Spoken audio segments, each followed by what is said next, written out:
See for yourself. Open your eyes. Know for yourself.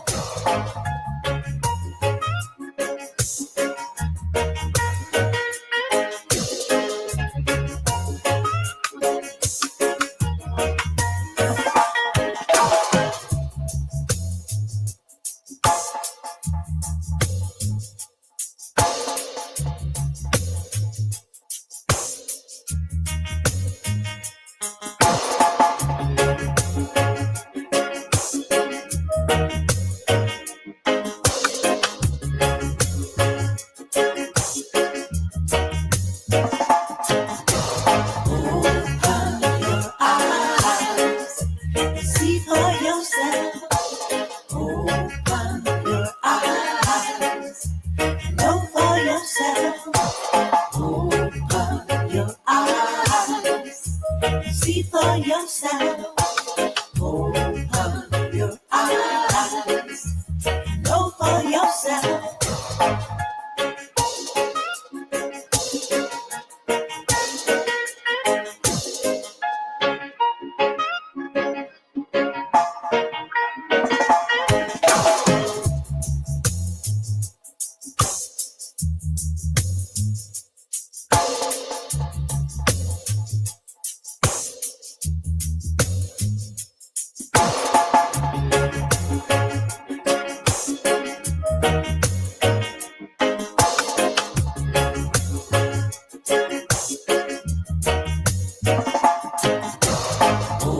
Open your eyes. See for yourself. Open your eyes. Know for yourself. Open your eyes. See for yourself. Open your eyes. Know for yourself.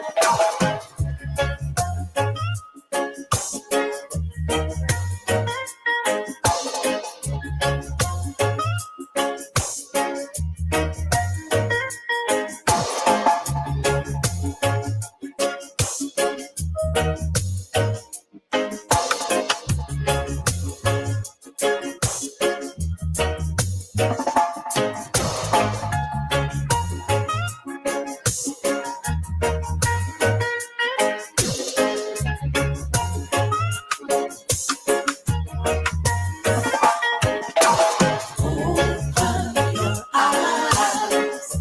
See for yourself. Open your eyes. Know for yourself. Open your eyes.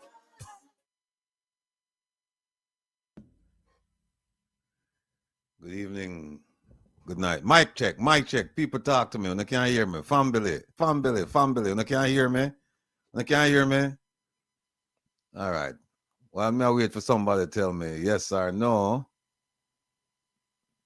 But we don't have enough people inside us as much as yesterday, so we can just quickly run through the big ups, Dorrit, Natalia, Carla, OT, Devon, big up yourself, Daglish, JP, Merle. Hope you're feeling better, Merle. Angela, Freedom. Who else is here? Naman Montague, Laps Coachy. Boom, boom, boom, boom, boom, boom. All right, that's it. Hurricane Hattie, M Keys, G Angel, Rhea, Juanita, Walk Like a Champion, Diana, Yellow, Wallen, Nerine, Yvonne, Omni, Jean, Healthy Eats with Carl. One to yesterday, Healthy Eats. We never see you yesterday. Carla, Eileen, yes, Merlin, up, Diana, and I think D. Marie, JP Easy Jr., Ralpha Ellison, Sonia, Soina, Marva, Rex, Blue, Mr. Dave, and I think that's it. All right, people. When we bring in this, just a reason with Rattigan, but actually that show you for everybody know, because We don't have no monologue or no. We just bringing people and we just talk about, you know, what happened regarding the year. We're a few days away from the end of the year, and this is supposed to be a review. And we have with us none other than the man himself, Mystic Sensation. Blessings. Then we have the youthful sensation, Jamikes. Yeah. Jamaics. And we have some more people supposed to join us. We have Jeffrey Tavares, we have Devon, Isat, Rowan James. Am I missing anybody? No, I don't think I'm missing anybody. So, gentlemen, here we are again. Jamaica, you can't keep up because we're not ramping.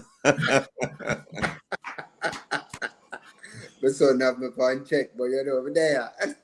Yeah, because the reason I'm tell you that because you see how we run 8, 10, 12 hours and then we come back, do another 2 hours and then we come back again and we're gone again. We're fit already. All right. All right. Yeah, you see, once you do it for the people, Yes. money can, money is not a factor. Not a factor. Once you feel like, yes, this is when I call to do and I have to do it for people, And like me say, you see, every time I come into this room, I'm look on the background behind me. That's enough inspiration. Yes. That's it for me. One statement: delayed gratification. Delayed gratification. Yes, indeed. Yes, indeed. So, Mystic, I don't know if you watched the program last night. Well, last night was a humdinger. We went from 3 to 11:35, I think. Yeah. And then I took like a 25-minute break and came back and did 2 more hours. And then I couldn't sleep, That's how I'm wired. Couldn't sleep. Well, And here I am again. well, Ratty, judging to the fact that I have to call in on the program and and repurpose a conversation. You know that I was watching the program.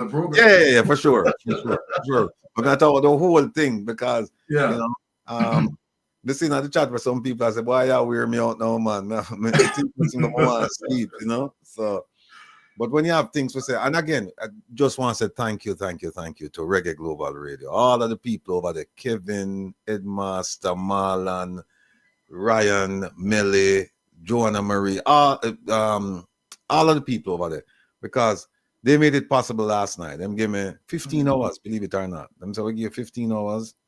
And Kevin gave up his too. The guy after him gave up his, and then them say you can run with the rest of it and just finish up what you have to finish up for the year. So you don't have to carry anything over, because we did like 10, I think we did about 10 things last night. Or we scheduled 10 and we finished them. So I feel kind of proud of myself that no, was kind of a clean slate for start. But the slate not really clean.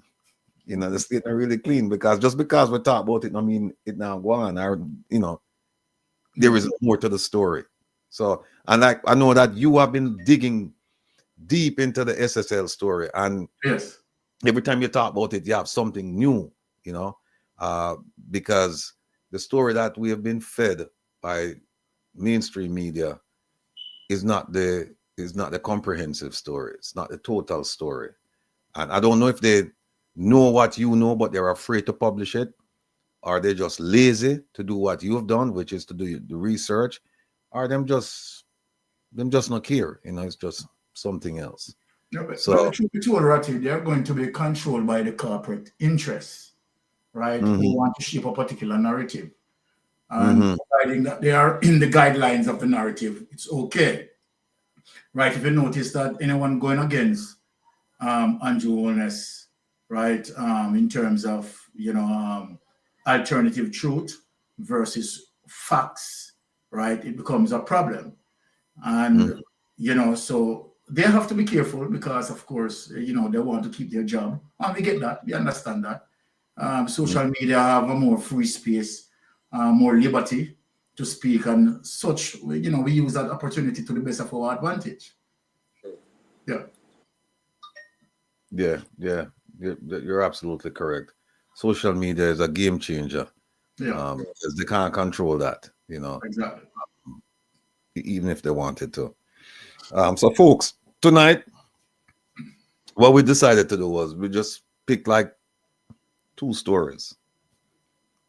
Because if you Jamaica, as somebody told me once, that it's content rich, and if you try to do every story in one program like this, it's impossible. You can't do it. If you go back to January and say we're going to do all the stories that made news from January till now, you can't. So what we decided to do was just pick 2 stories each. Jeffrey Tavares, he has 2. Mystic has 2. I have 2.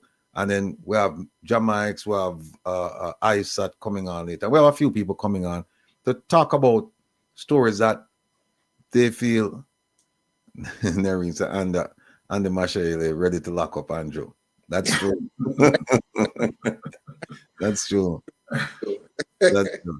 So we'll do the 2 stories each, and then we won't really dig, we won't go into too much detail because most of you, I mean, we'll go into some detail, but most of you know these stories. And then what we'd like to do is invite you, the audience, to tell us what you think is deserving of being a story. One of the stories that's on your list that you didn't hear us mention. Plus, we also have an article today out of the Observer talking about the winners and losers of 2024. And you're going to find it interesting because they have winners, losers, and people on the fence. And frankly speaking, I don't know.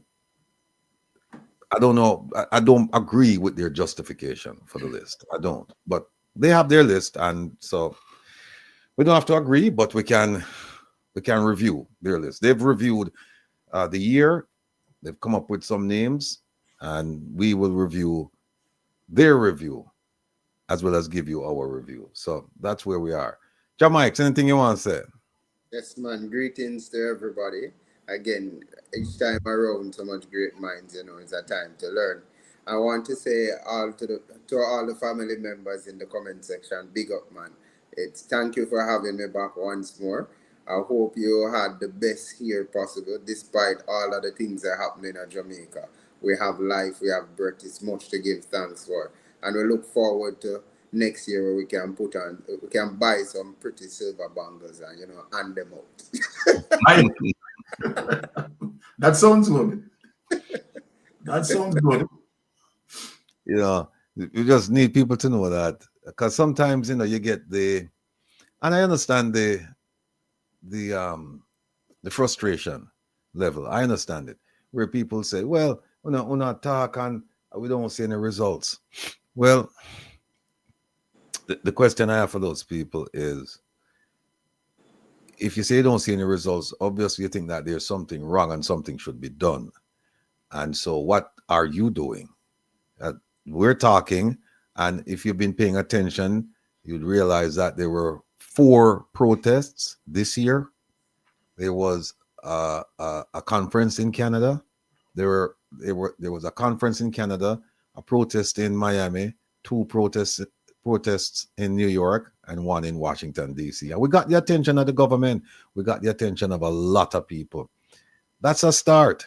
And guess what? That's all in 1 year.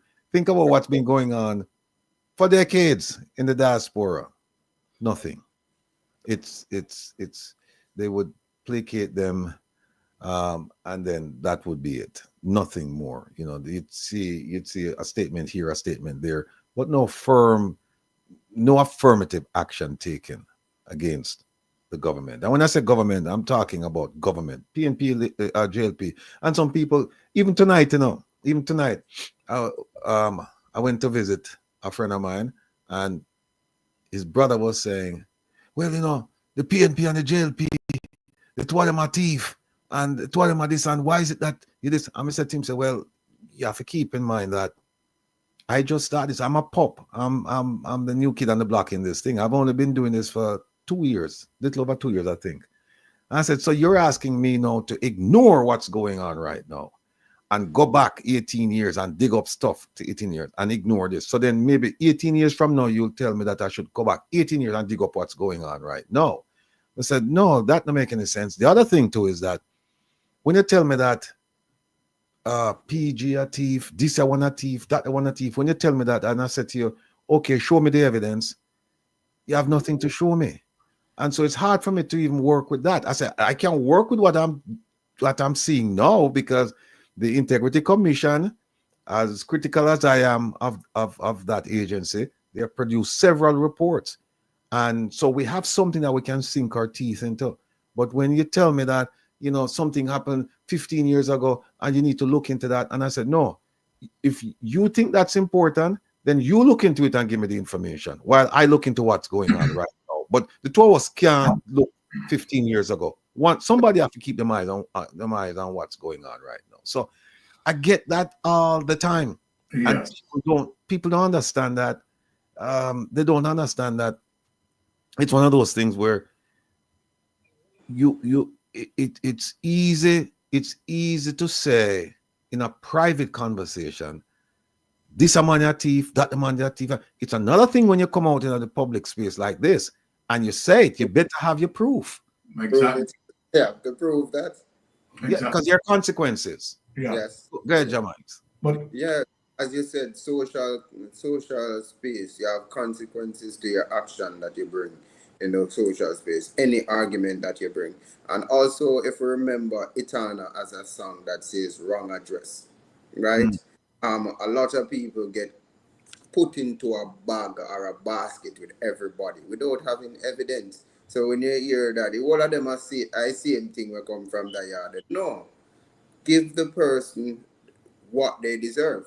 If this person is a thief, you look at them, you pursue them, and then you take actions. But you can't say everybody are the same thing when you don't have the information, you don't have the evidence. No, you're just using ignorance, and ignorance cannot solve any problem which we have. And a lot of people don't understand that. And it's good that we're in a social space where we are having conversation how to be critical thinkers, and not just being critical thinkers, but to doing follow up on information, and so that we can get a proper result. Because even a person who you suspect to be a criminal, them have to have them respected time, them due process. Yeah, you have to respect them time, them space, and you use the evidence to prove your facts. Simple as that. So people have to respect the process. As my son said, the slow process to growth. So we are growing as a Jamaican collectively, both internationally and abroad here. And the important thing in the mix is information. And when we have the information, we're empowered to act. And I heard you mention about the protests that happened overseas, the 4 protests. I believe that one should happen in Jamaica. But what is happening in Jamaica? The mindset of the people. The mindset of the people haven't changed as yet. So the constant information is the only thing can get them to act. We have to act, I believe that we need a protest in Jamaica. 100% I believe that. Because the protest draws attention, and the attention to tell the government that the people are serious about what they're feeling. Because the experience is there, despite what the ministers are coming out and telling the people that I saw it go, when I saw it go. Right. Well, I want to say something in this space in terms of, what, and Jamaica's, very solid input, right? And that's why we are happy, right, to utilize, right, your brain power, right, on our platform, because it serves its purpose in terms of being young and have that level of thinking. I hope a lot of people would catch on and, right, try to, right, follow up to your speed. However, unfortunately, we don't have that. Now, when you have persons are saying that both PNP and GLP are one of a kind, I beg to differ. And one of the reasons why I beg to differ, right? Are we saying that there is no one in the PNP that culpable, right? And never done any corruption? No, that is not what we're saying. So we want people to understand. In every institution, globally speaking, you are going to have persons who go against established norms and laws and protocol in every single institution from the beginning of time, right? As it relates to God in heaven and Satan oppose him, right? You are going to have that, right? So then we are not saying, when we say that the People's National Party, right, based on democratic socialism, right, is totally different from a Jamaica Labour Party that supports capitalism. Now, let us talk about, right, the system of corruption, right, as it relates to both parties. Let us speak the truth and bring the evidence to bear. What we are saying from, as it relates to the evidence, right, the information that being recorded, right, what that information is telling us, Jamaica, right, that from 1950s until we speak, right, there are more than 7 members of the Jamaica Labour Party, members of parliament who had tried, who had placed through the judiciary system, found guilty and convicted accordingly. Now, let us make comparison because we can compare. We have the ability, the capacity to compare. I am asking, if the People's National Party is setting a standard, right, to call out these corruptions as it relates to Jamaica Labour Party and process them through the judiciary, why Jamaica Labour Party doesn't do the same? Why? Because guess what? Most of what they are saying based on propaganda, and when it goes into the judiciary, right, it has to be thrown out because there is no evidence. Let me give a perfect example of one such propaganda that permeated for years. And the People's National Party had lost a lot of votes as a result of that.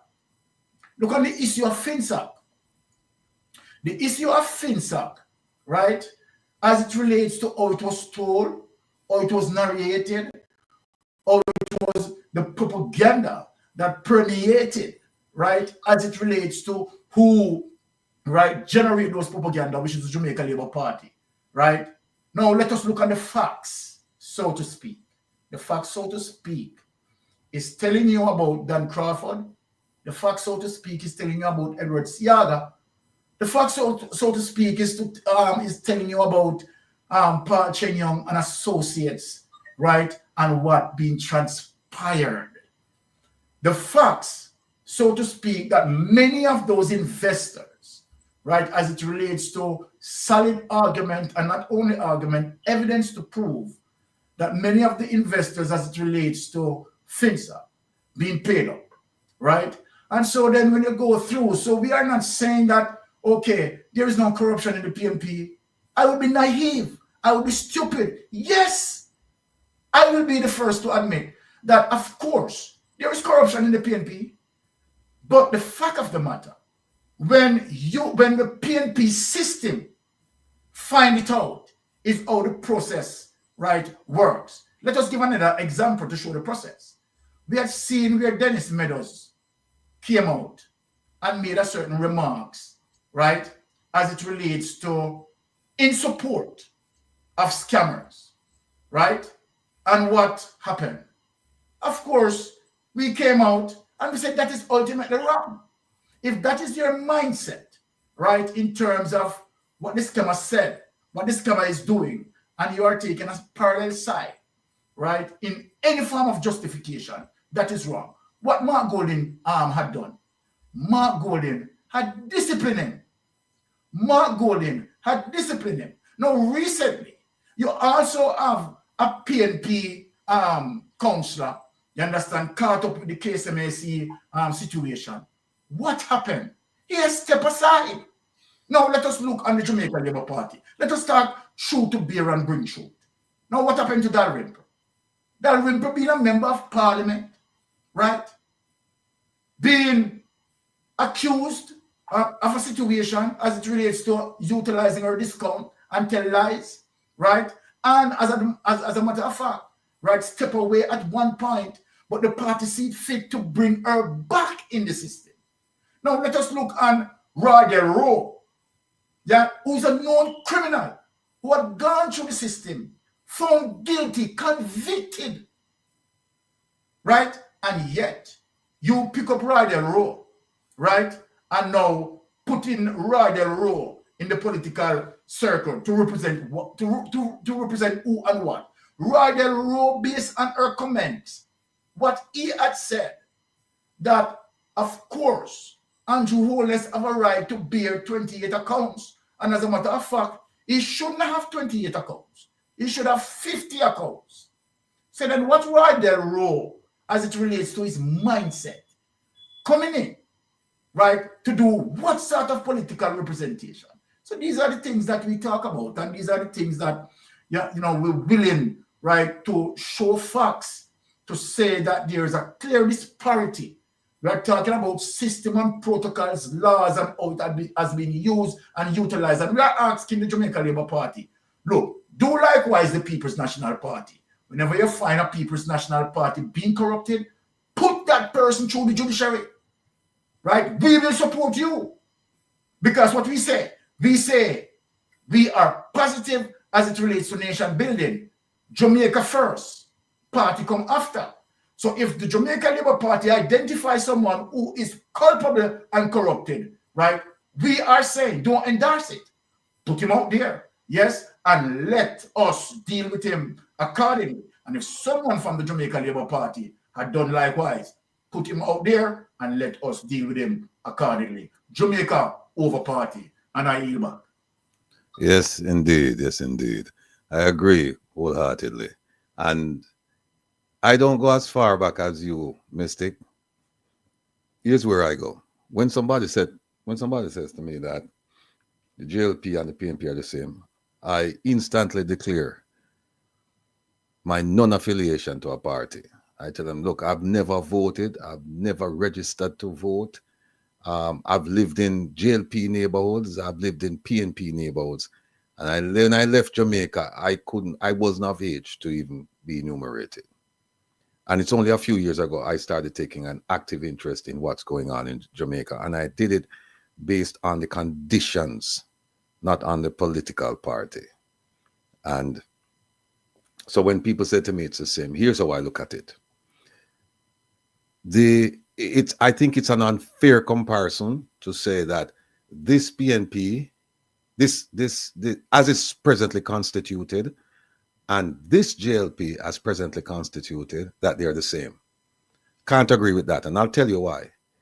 To the best of my recollection, and I'm open to being fully corrected, Mark Golding has never been a prime minister of any sort. He's never been the prime minister of Jamaica. I venture to say most of the people who people would refer to as maybe criminals in the PNP, they're not around. As presently constituted, it's an untested party, essentially. Most of these people, it's like they're coming into this thing for the first time. Very few people that they can point to and say they've been here from time immemorial. You're only talking 14 members, people, you know, and 14 in the House, and how much in the Senate? Is it 8? What is it? 18 and 6. Wait a minute. 4, oh, no, it's 13 and 8. Yeah, 13 and 8, 21. Yeah, 13 and 8 and 49 and 14. So when people say that to me, I say, you know, if the 14 people in Parliament right now, if they were ministers or they were active in the party and they were stealing when their party was in power, then yes, then fine, you can make a comparison. Say you have 14 criminals right here. But then when you say 14 criminals, I hope when you show me 14 criminals, you're showing me, hold on. When you show me 14 criminals, I hope you're showing me this. Now, here is a criminal. This is a criminal, a convicted criminal. When you show me, if you show me the 14 and you say, yes, they are convicted criminals, you say, I can come out and make a bold statement that Leslie Campbell, former MP, former junior minister in the Ministry of Foreign Affairs and Foreign Trade is a criminal. I can say that, and I have no fear of being sued or anything like that. You know why? Because it's a fact. Exactly. It's a fact. And not only is it a fact, it's a public fact. CT writer said in the newspaper, former State Minister Leslie Campbell found guilty. When you say found guilty, you're convicted. That's what it means. It means a jury or a judge looked at the evidence, apply the law to the evidence, and say, you know what? You're guilty. So all I'm saying, people, is that I don't like to be distracted and I don't want to be distracted. So if you're going to tell me that the PNP and the JLP is the same, then just tell me, because here's one JLP member, a convicted criminal. And here's another one who's the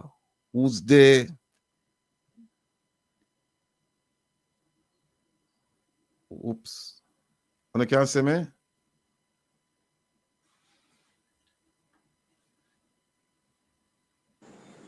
We're not seeing what you're sharing, but we're seeing it. Oh. You seeing me? Something wrong yourself. Hold on a second. I mash up my thing, huh? Hold on.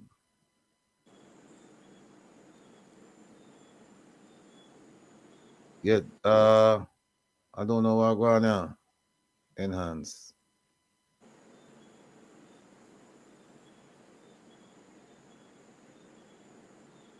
Yeah, the whole lot, me not say nothing over here, so. Anyway, ladies and gentlemen, we have Jeffrey Tavares with us, Mr. Vumva V. All right. And yeah, he will also be a presenter with his two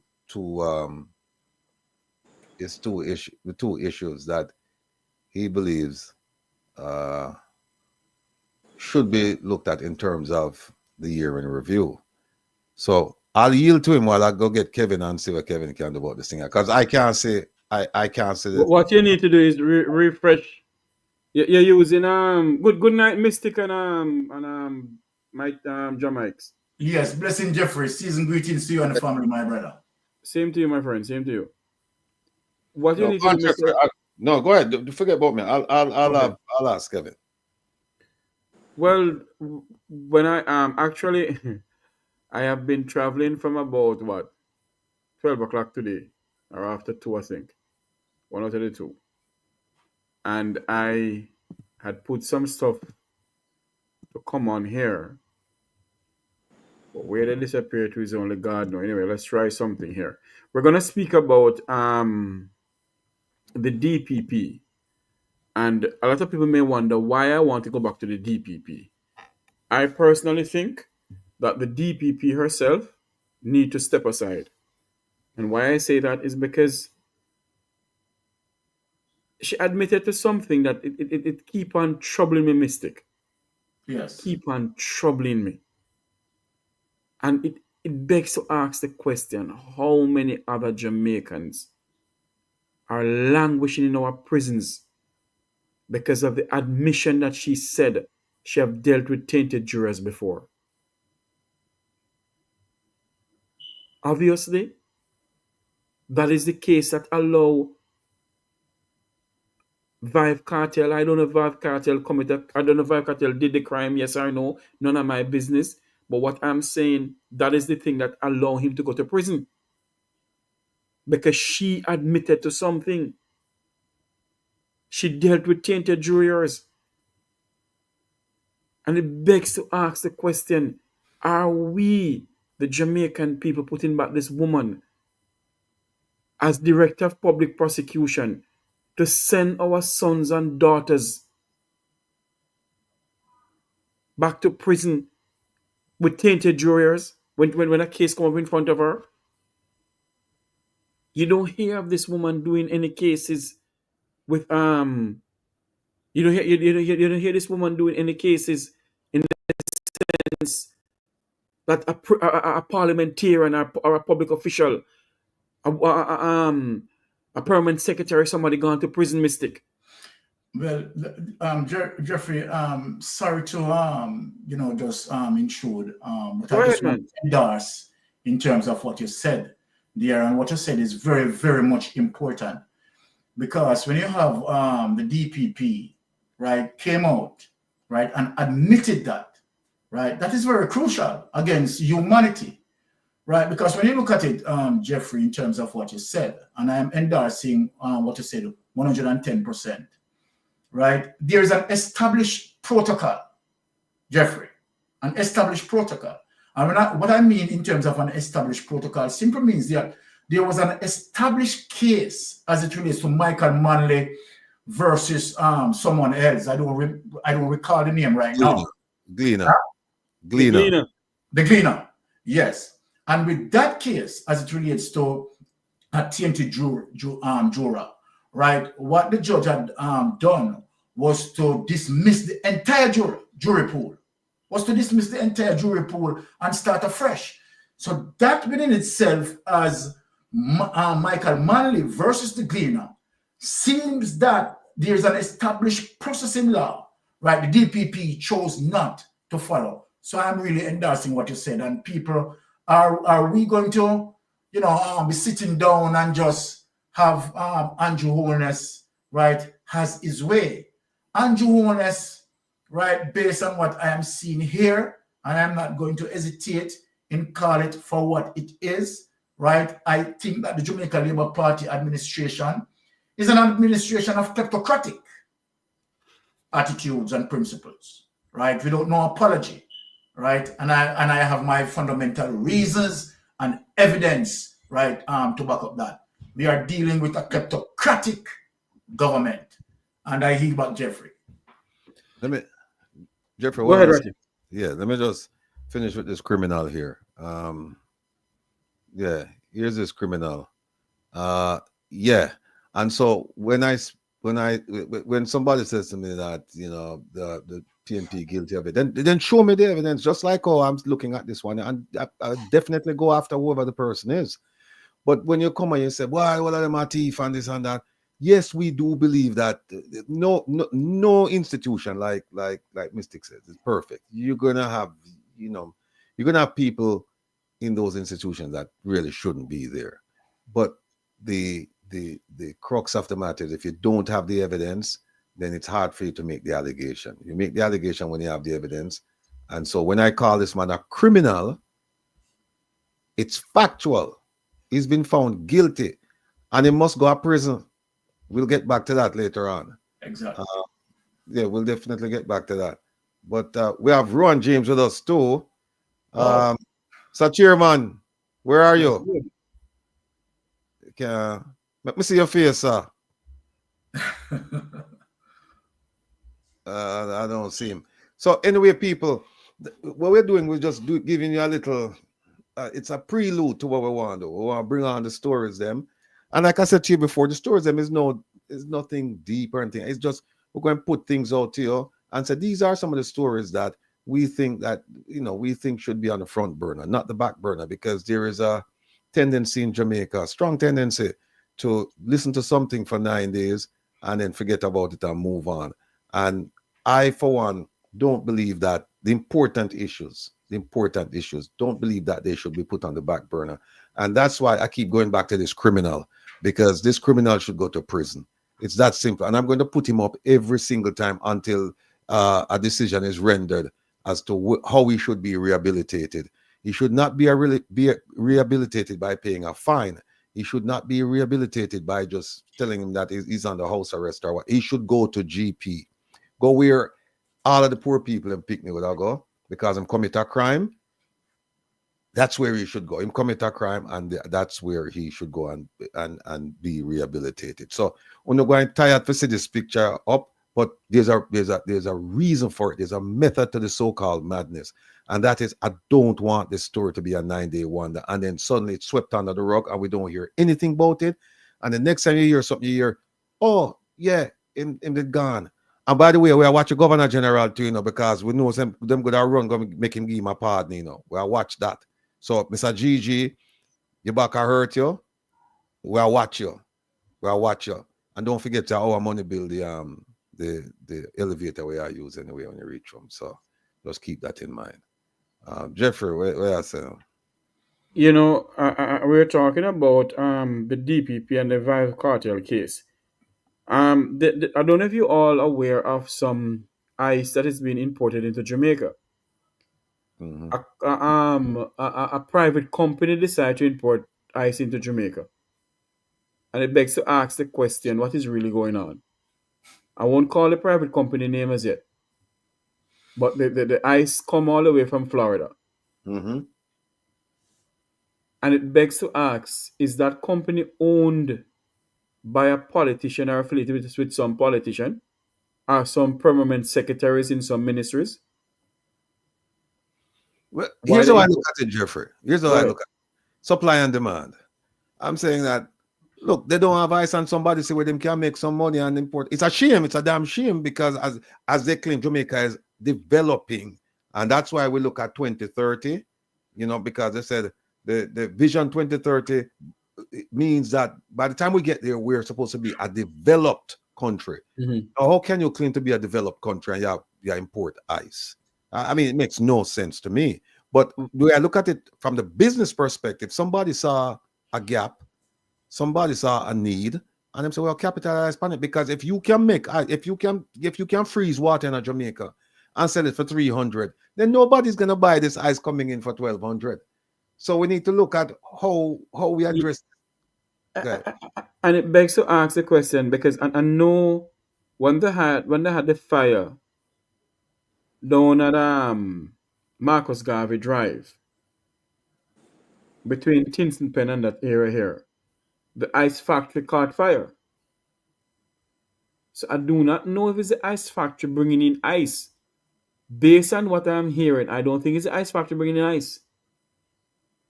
It's somebody else doing it. And I heard that they have a whole container packed with ice. No, here's the thing: if there is collusion with the owners of the ice company, because the ice company is not owned, I don't think it's owned by the Jamaican government. It's No, a no, no. It's a privately private owned. concern, right?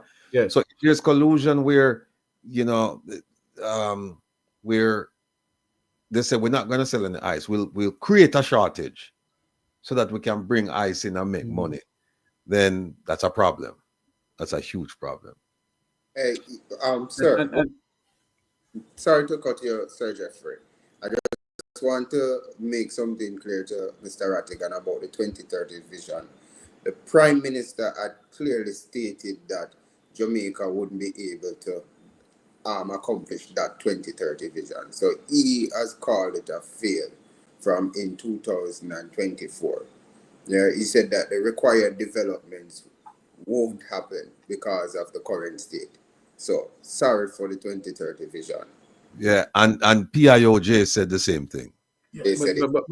but we have been saying this on this platform, Mr. Rattigan, mostly on the Make It Talk program and on your program too. And I'm pretty much sure Mystic have been saying it too. Jamaica don't have no 2030 vision. How can you have a 2030 vision in a crime infected country? Huh? A country where $3 trillion is unaccountable for?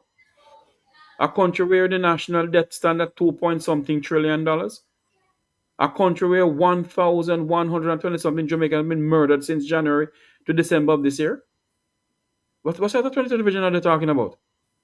To live, work, and where? To live, work, and raise family where?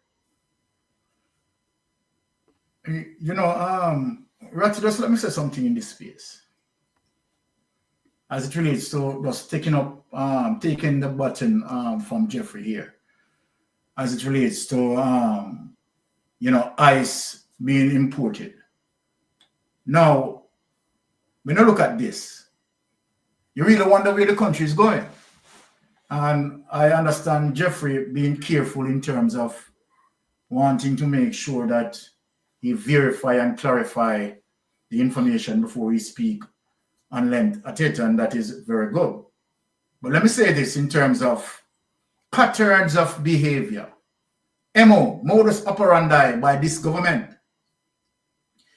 Now let us look on Nigel Clark movements as it relates to the backside. We are talking about policies that will be utilized to benefit the Jamaican people, right? And one of the first moves that Nigel Clark had done was to remove the levy from the backside. And so then, for those persons who are coming in, right, and do the mining, right, are getting our backside, right, partially for free. Now, the government lost revenue as a result of that. I don't want to get into Nigel Clark explanation about saving jobs and this and that and all the base that Nigel Clark, right, known for, and all his algorithm expression. We are talking about simple common sense. What makes sense to the Jamaican people. Now, the next move that he had made, right, was to reduce the levy as it relates to green products coming into the country. What does that do?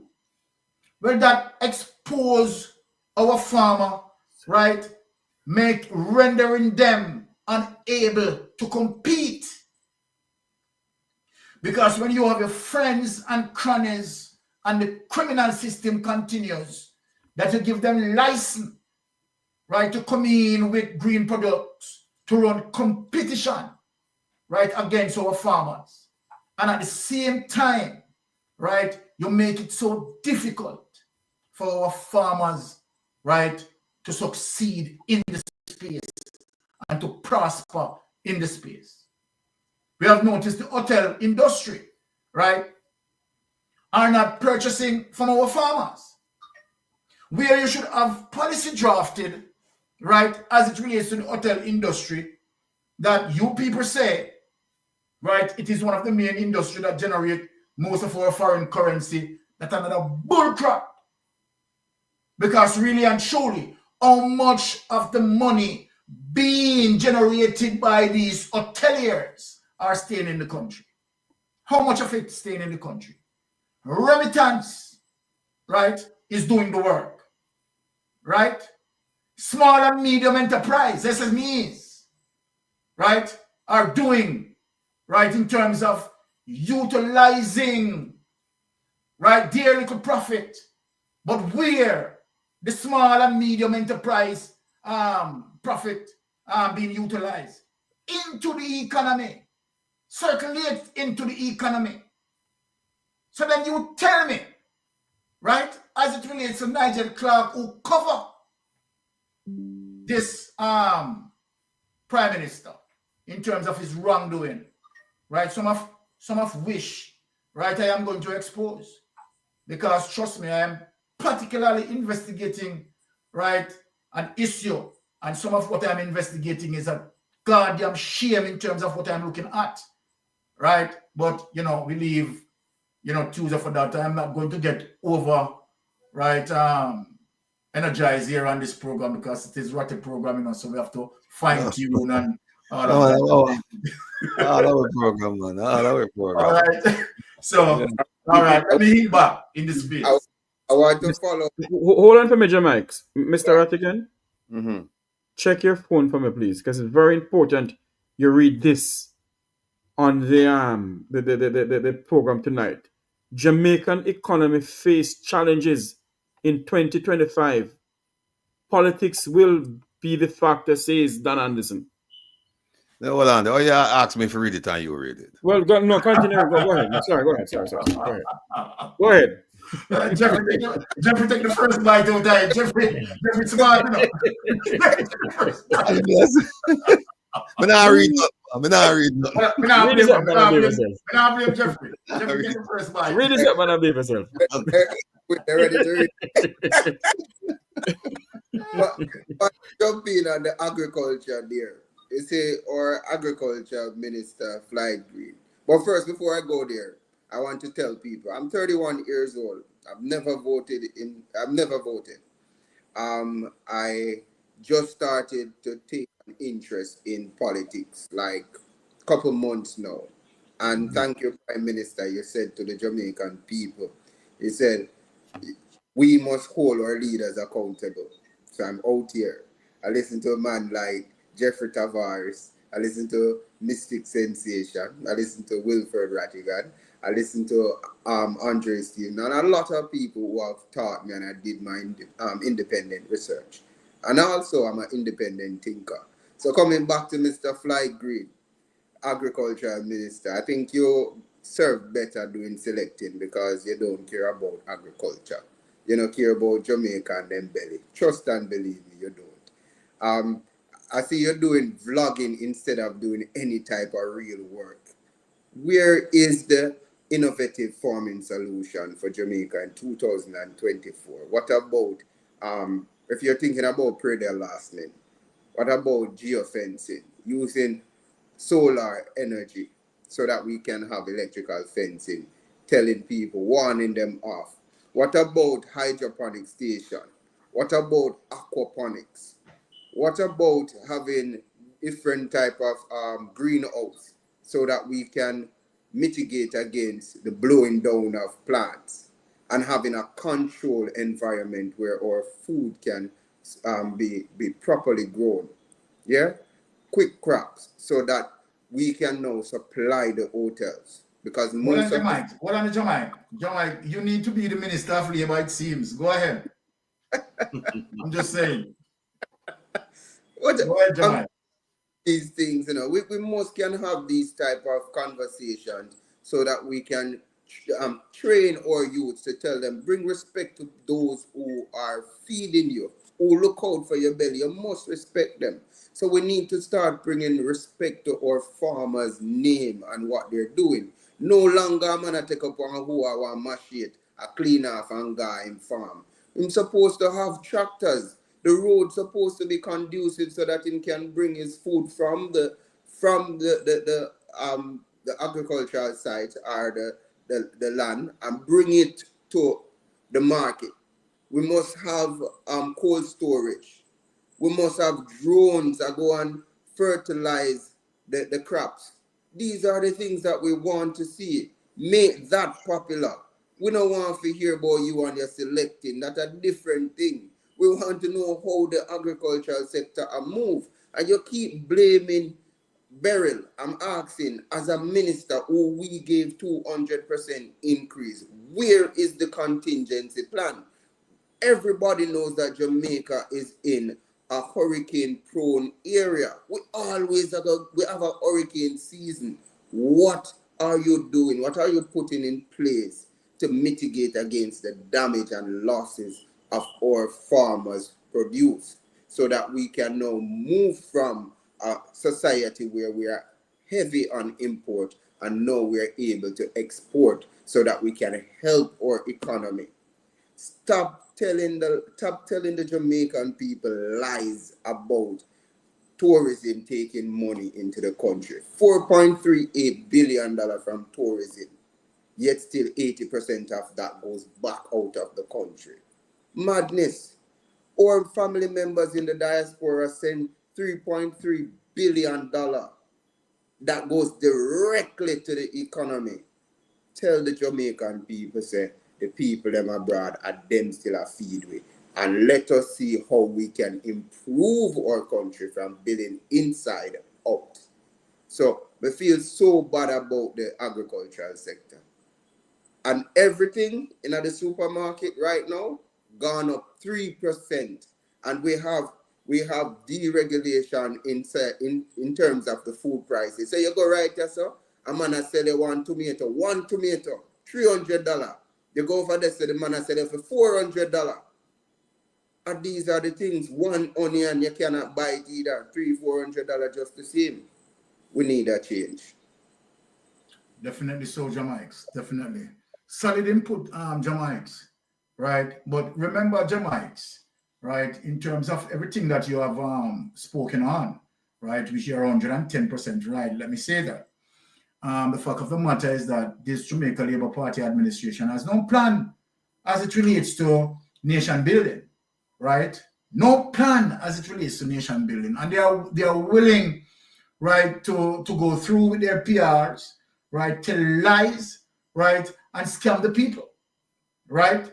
Andrew Holness came into the helm of power, scamming the people, right, and want to maintain power, scamming the people, right? And not only it is so when I look at this situation, right, as it relates to the level of covering up, right, and the level of wrongdoing that had been done, and the PSOJ just being quiet, right? Because of course the PSOJ, right, they are benefiting from the spoils, right? They are eating from the trough. And so then we understand why, right, their silence is so loud, right? Their silence, we can stay here in Canada and hear it. Another person's in the, all around the globe can hear it. Their silence, it is so loud, right? Even when it is so apparently clear. Just imagine, Jamaics, if it was Mark Golden has 28 accounts. You know what would, the firestorm that would have come up this? Riots in the street. No, seriously. The firestorm would have come of this. No, I know that Big Mama, you understand, would tell you all the reasons there are why it looked bad, why the optics, right, look bad for Mark Golden having 28 accounts, right? Big Mama would have called out that no, this has to be money laundering. Knowing Big Mama, this has to be money laundering. Why would Mark Golden has 28 accounts? People look at it, take out the politics out of it. This has to be money laundering. But is Big Mama calling a spade? No. They are doing everything. How can the optics ever look good for Andrew Holness obtaining 28 bank accounts when no other politician in the history of the politics in Jamaica and in extension in the Caribbean, and none that I know of worldwide speaking, none that I know of a prime minister, right, who hold 28 accounts. Why would the prime minister wanting to have 28 accounts? Why? How can that be justified? It is unbelievable, right, that we have segment in our society, institution in our society, and a portion of the criminal justice in our society, right, that is working parallel with Andrew to do what? To cripple the nation's ability to move forward. And that is a fundamental problem that I have, right? And that's why I will put the DPP on a focus. And I'm glad that Jeffrey, right, placed the DPP on the focus, because I will be also placing the DPP on a focus and showing the evidence. Not that we are talking about the DPP. The evidence that we are bringing forward is that any reasonable thinker, you don't have to be critical in your thinking. Any reasonable thinker can look on the evidence that we are presenting and deduce from that and said, okay, right, based on what I'm seeing, right, when we have, and let me say this, right, and this is something that we need to speak on, because even now, here's the DPP, right, wanting, right, to come back in office. To do what? But I'm going to ask the DPP a question, right? And I'm not even going to touch, right, as it relates to some of the serious corruption.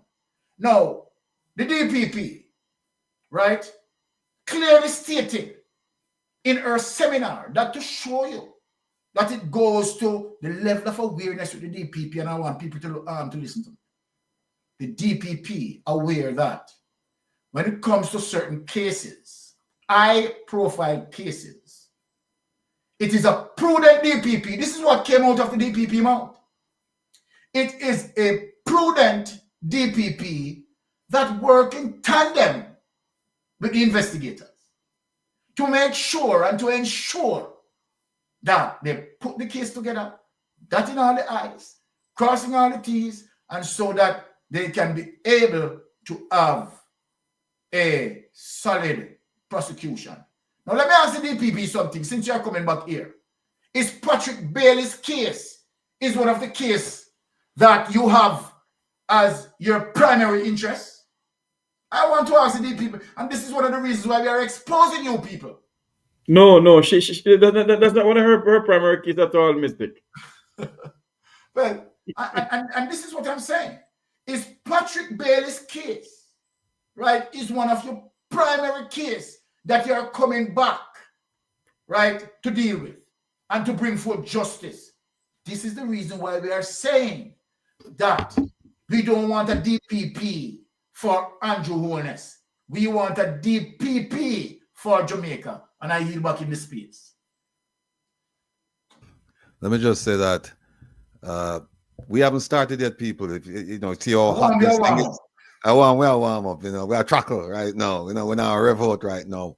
And I just want to inform all of you that the person who's going to lead us through the first issue that is of concern to me, because we all have issues that, well, let me just lay it out for people. What we did was we got together and we said, okay, pick 2 issues that you think, you know, worthy of discussion for the last 12 months, 11 months plus. And so we each picked 2 issues.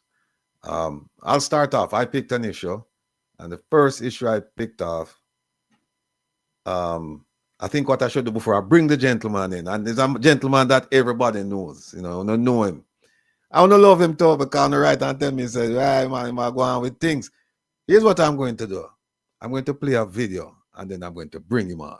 All right, here we go. I can't believe this. All this may look fun right now. You see what I go on? What? Let me brethren explain to you what the government and the people want to try to take this access from us. Tell them why you... Enough people, Alex Mile Priest here. Thank you guys for this opportunity. This is the Blue Lagoon. We're currently sitting at the mineral spring here. This mineral spring, it flows from the Blue Mountains, a World Heritage Site. This is without a doubt possibly the most sacred water space, natural water space in Jamaica. And it is a declared national monument, and all these lovely trees that you see here are protected. They're not supposed to be cut in any way, shape or form. However, because of its natural beauty and its wonder, it's approximately 300 feet deep in the middle, and it's fed by about 33 springs. Most of them are underwater, which this is the only one you can see. Because of its natural beauty, because of its healing capabilities, private people, private business interests want to take it over. They want to turn it into a boutique spot, you know, for high-end clients, possibly a nice restaurant here, whatever. We are not anti-development. What we want is to ensure that the people of the land can always come here and enjoy themselves and get the healing and just the recuperation that they need. So we have our next court date on the 29th of January this year, and we're not fighting the government, we're just letting them know we need access. We need access, exactly. We need access. Exactly, and it's not just access, it's access for generations to come. Generations to come. Rising generations. Ladies and gentlemen, without further ado, Dr. Devon Taylor. Coming in, brother. Greetings. Bless up, Devon. Bless up. Yeah, man. Give thanks, you know, for giant, you know, the Well, rebels, you know what I mean? Right.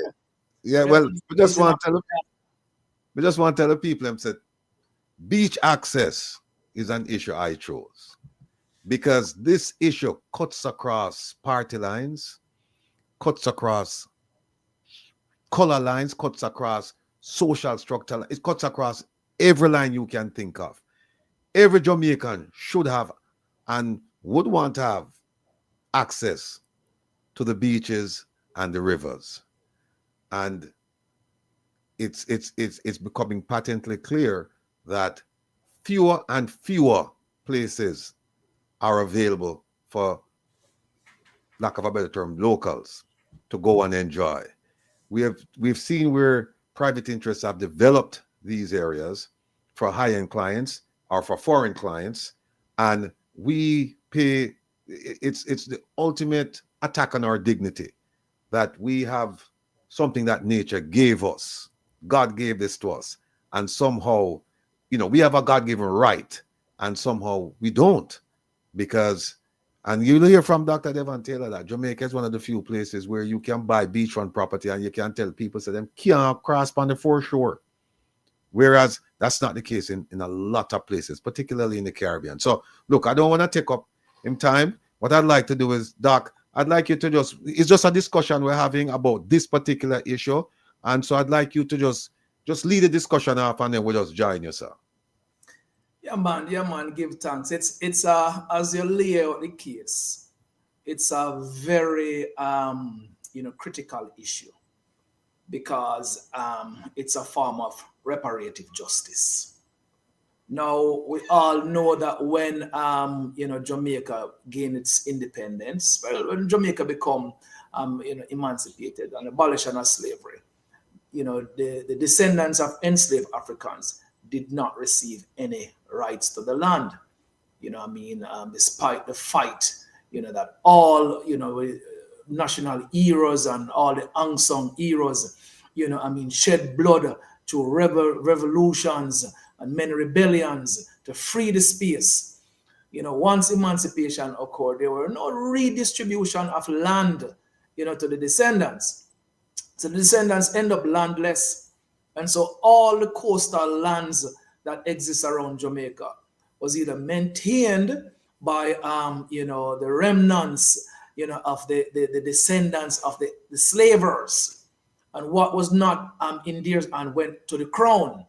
All right, and you did a good piece the day before on the structure of the monarchy in Jamaica. So it all fall under the crown. So King Charles, and the third control, these spaces. And then the government of Jamaica entrusted many of these lands into the Commissioner of Lands, and various different ministries across the government assume, coastal property. And then they developed, a piece of legislation in 1956 called the Beach Control Act of 1956 that pretty much lays out that Jamaicans have no right in or over the foreshore.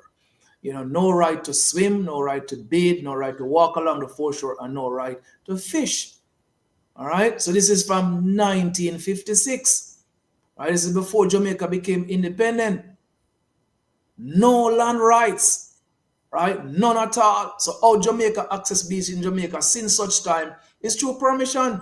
And those permissions just removed, a property owner decides, I need my property, and fence it off, you cannot access the beach anymore. The government decided, well, I'm going to sell that piece of land to a private interest. Sell the land, fence up, lockout.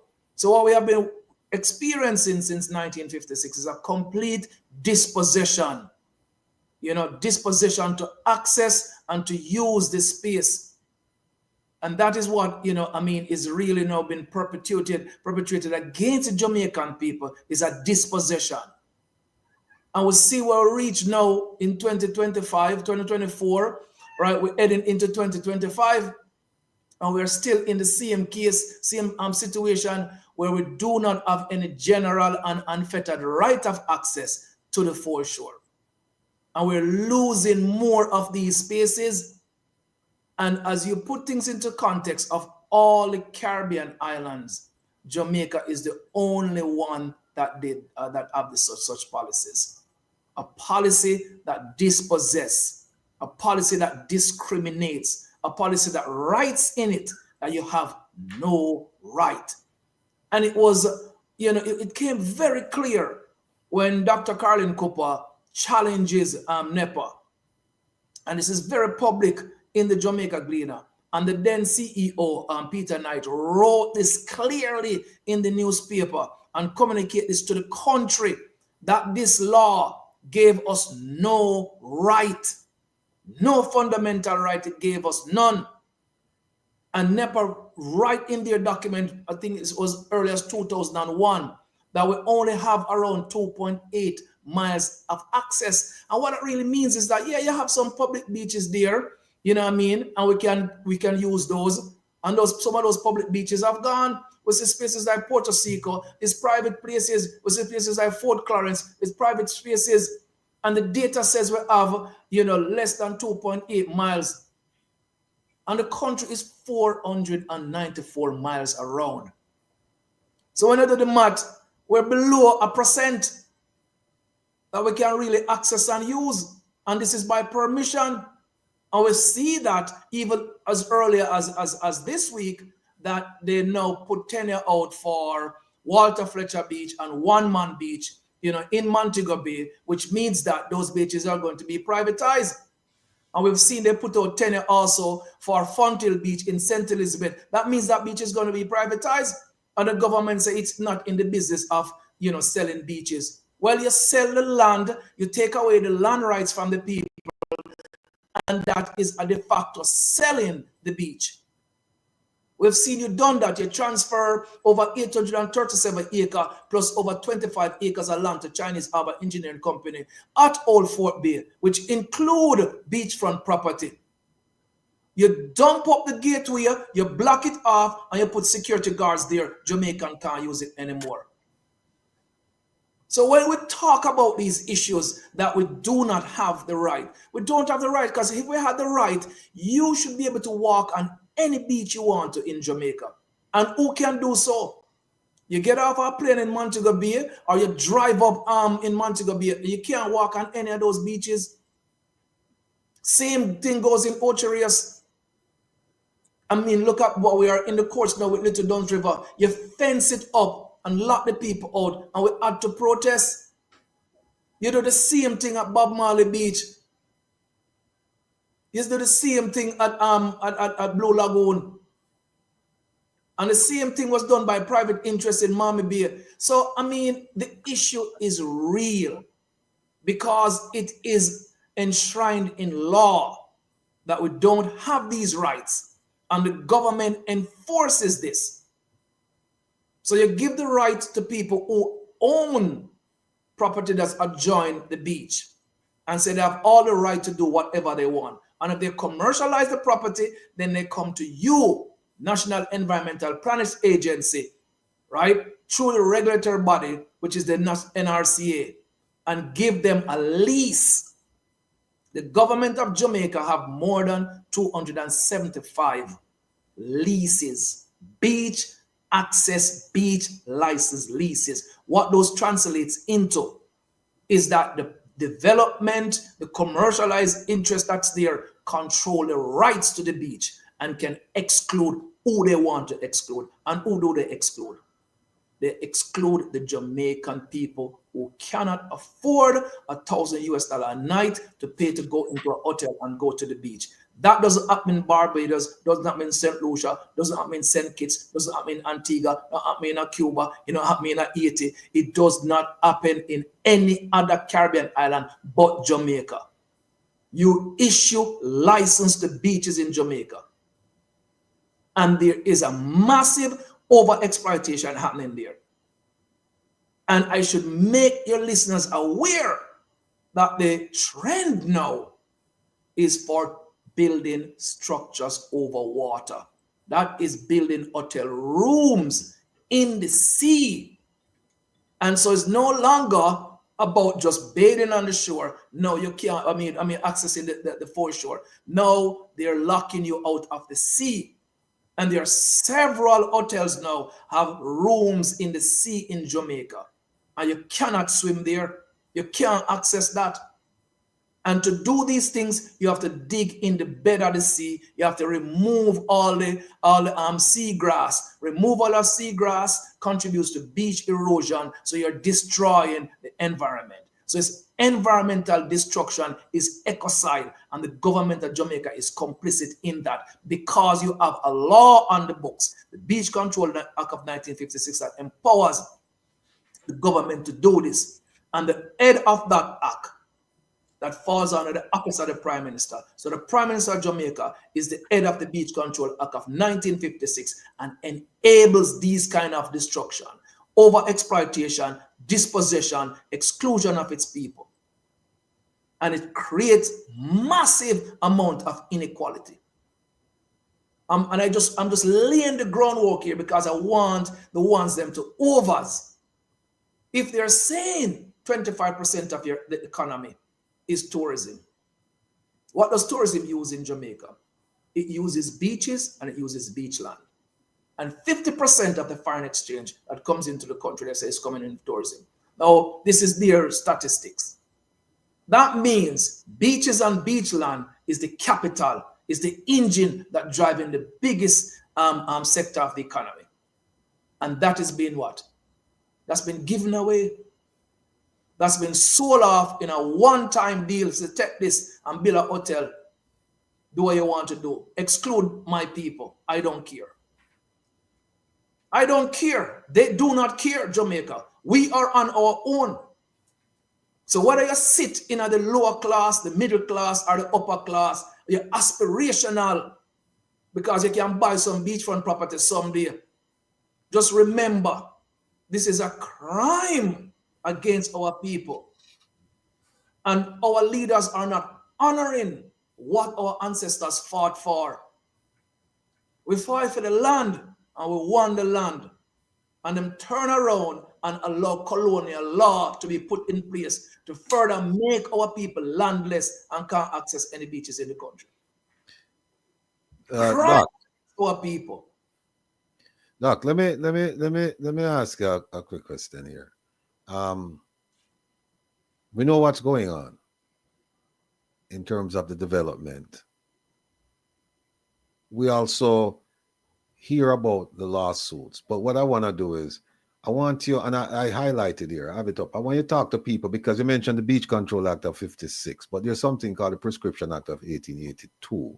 And there's sections in the 56 law that refers to the 1882, and it's the same thing, saying that, well, you know what, I won't say what, I'll just throw it up and then people can see it for themselves. There it is. That's a Prescription Act. And essentially what it says is that if you have been using a beach for fishing, bathing, recreation, and if there's a road that you used to use to get there and you've been using that road for without interruption for 20 years, then you have an absolute right to use that beach and that track.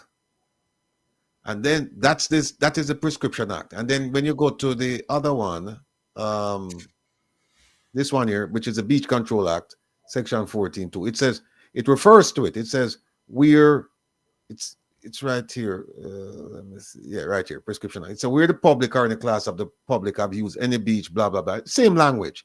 It says no, that you have to go to court. It spells it out now. In 1882, it says if you've been using it for 20 years, you have an absolute right. 56, they now say, if you've been using it for 20 years, you have an absolute right to go to court. You don't have an absolute right to use it. And so a judge can decide that, yeah, you've made your case, you have made your case. Speak to us about those two laws. Yes. So the Prescription Act of 1882 is basically a land rights act that gives the public something to hold on to in terms of if you were accessing a space. Mentioned beach here, it also applies if you had a piece of track that cuts over a property that you used to use and walk out your yard, you can apply it. But in terms of the beach access now, which is the whole 494 mile around Jamaica, because Jamaicans have been using many tracks, roadway, a little lane over here, so to get on the beaches there. You are entitled to, once you're using that for 20 years and no one gave you no permission, to really access over those parts, then you have the right to continue to use so in perpetuity. But there's an undue burden. You have to go to court and prove that you and your community did I use the track or the road or the laneway for 20 years. You have to go surface up the evidence. You have to go testify in a court, and you have to go prove, no, you, the descendants, have to go find a lawyer to come a court, come defend you against the government of Jamaica or a private man to make him know say 20 years don't me walk down a track here.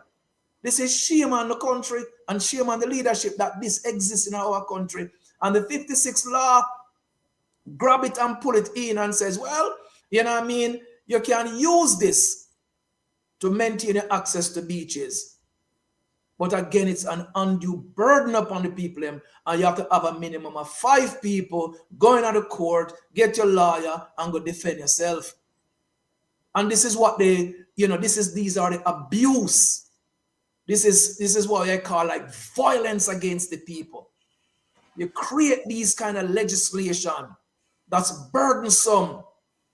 And we know, say, we should have all have equal rights and protection under the law, but we don't, because this is an undue burden.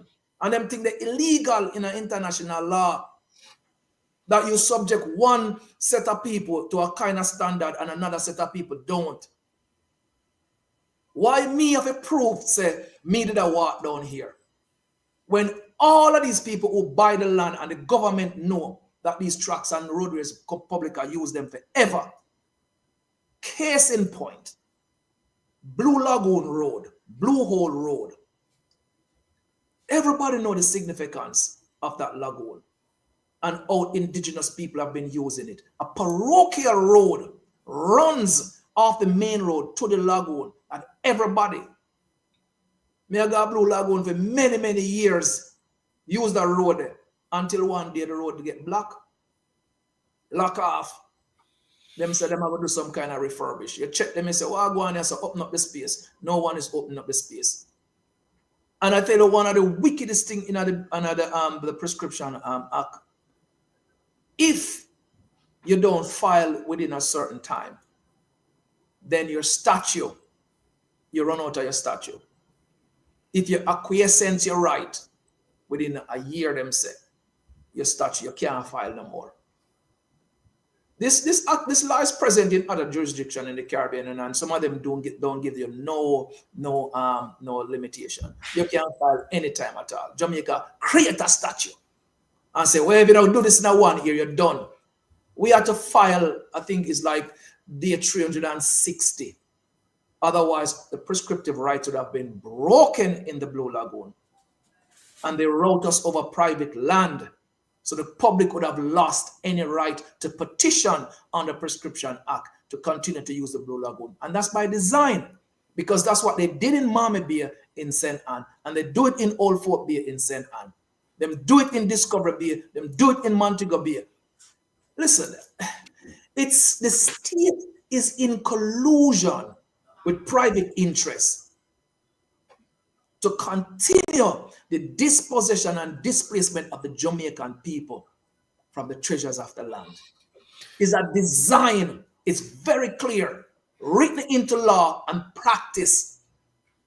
And what makes this so hard to really swallow is that the successive parties, the successive governments of Jamaica fall in line around this.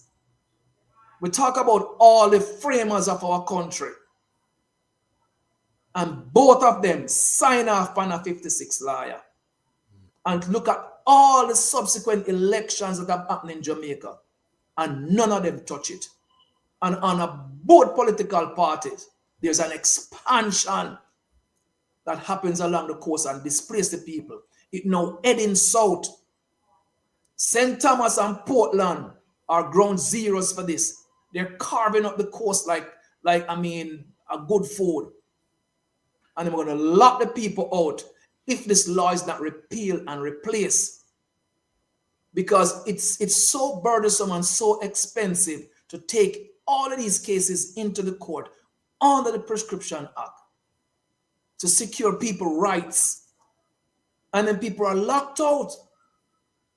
I am from Steertown. My community had more than 3.8 miles of access. We have zero. They cannot go to Miami Bay Beach anymore that they have been using since time immemorial. More than 100 years. They can't access it anymore. So when you see the Prime Minister on a beach drinking him coconut, we know where that beach is. And that's one of our childhood beach he was on. It is a crime against the Jamaican people what they're doing. And I don't care. And I'll say this right here. We, the Jamaican people, should not and will not accept 10 beaches.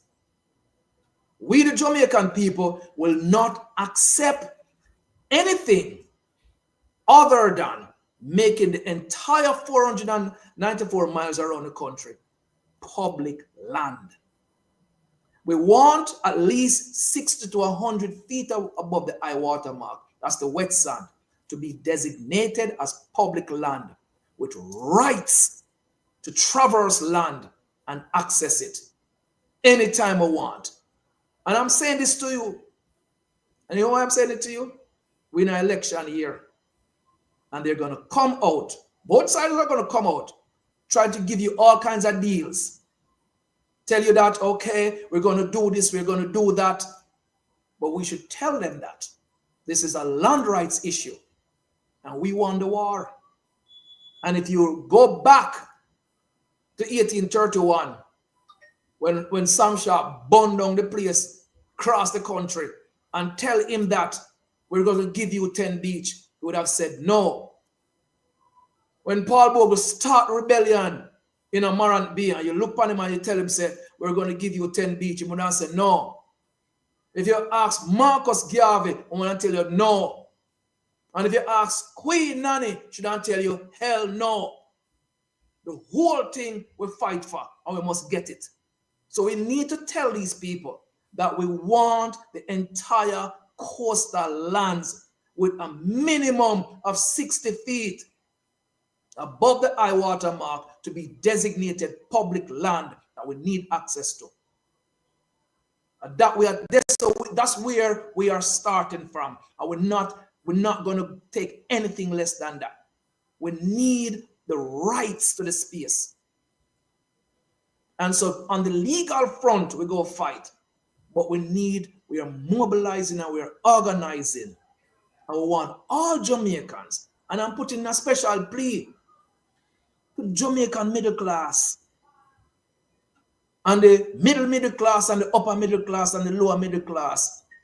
You must join your brothers and sisters that are in the lower class. You must join the fisher folks and the vendors.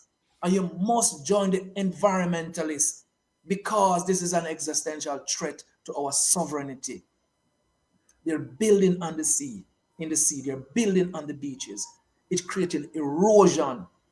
The climate crisis is upon us. And the injustice of displacement and dispossession. Look at these, because you're smart. Most of you sit down and, bachelor's degrees and master's degrees, and you can see it, read the laws, and know you cannot live in a country that dispossess people. We need you to take some risk. And we ask you to lend your support to this. We must designate the space of public land for all of us to enjoy. Our blackness should not, prevent us from accessing these spaces and share them with everybody. We should not make this a class issue. Don't let them pit you against me. Don't make them push this anti-black racism on us. Don't make them put us in these boxes. Let's work together on this. Our island. And the only way we're going to dig out of this whole trauma of mental slavery and deal with the economics of displacement is if we work together. We are one people. So may I ask the upper middle class, may I ask the middle class and the lower middle class to join the struggle for beach access rights. It is not a partisan issue. It's not a PMP and a GLP issue. And if we allow the PMP and the GLP to lead the narrative around this, and not we the people making a demand in the country for something that our ancestors fought for.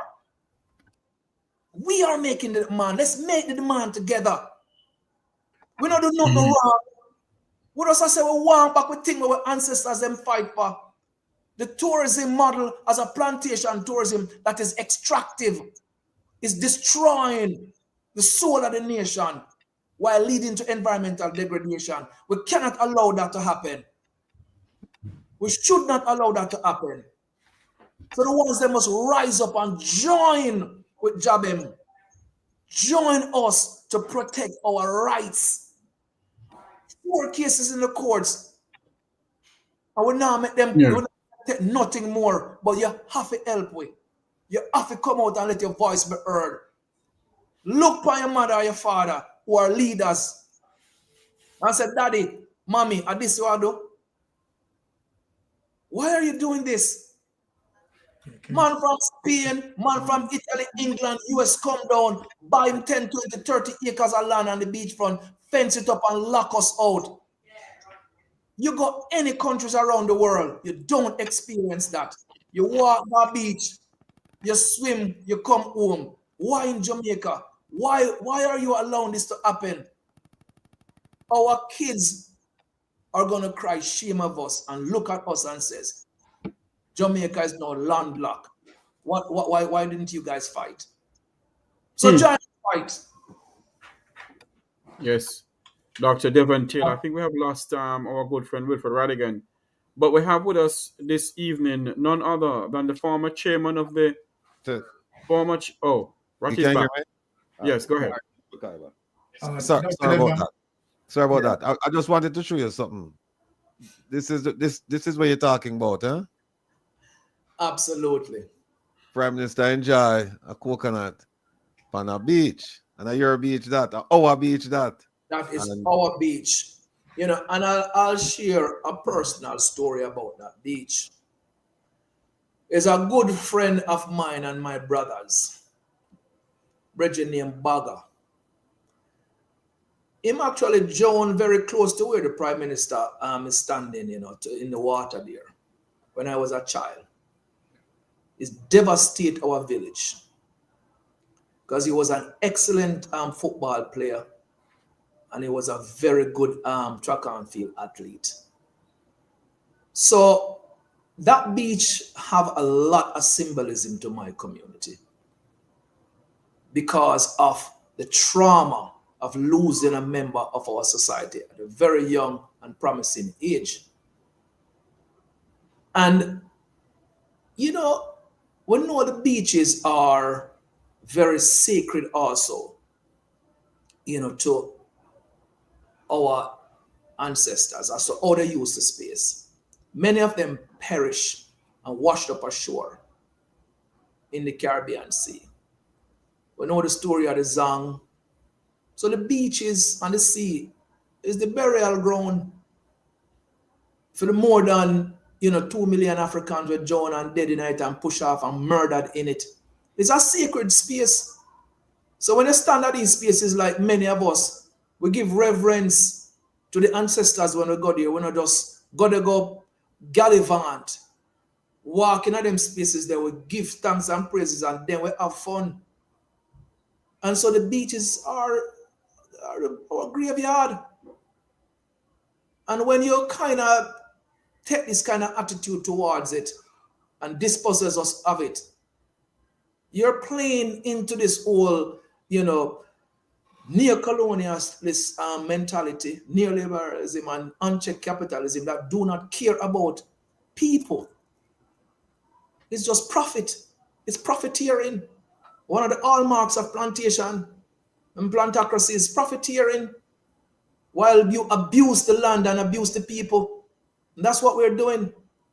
So if you have any art, they would stop use the terminology about they deserve the right to balance the interests of economics and people's rights. And they have to honor property rights.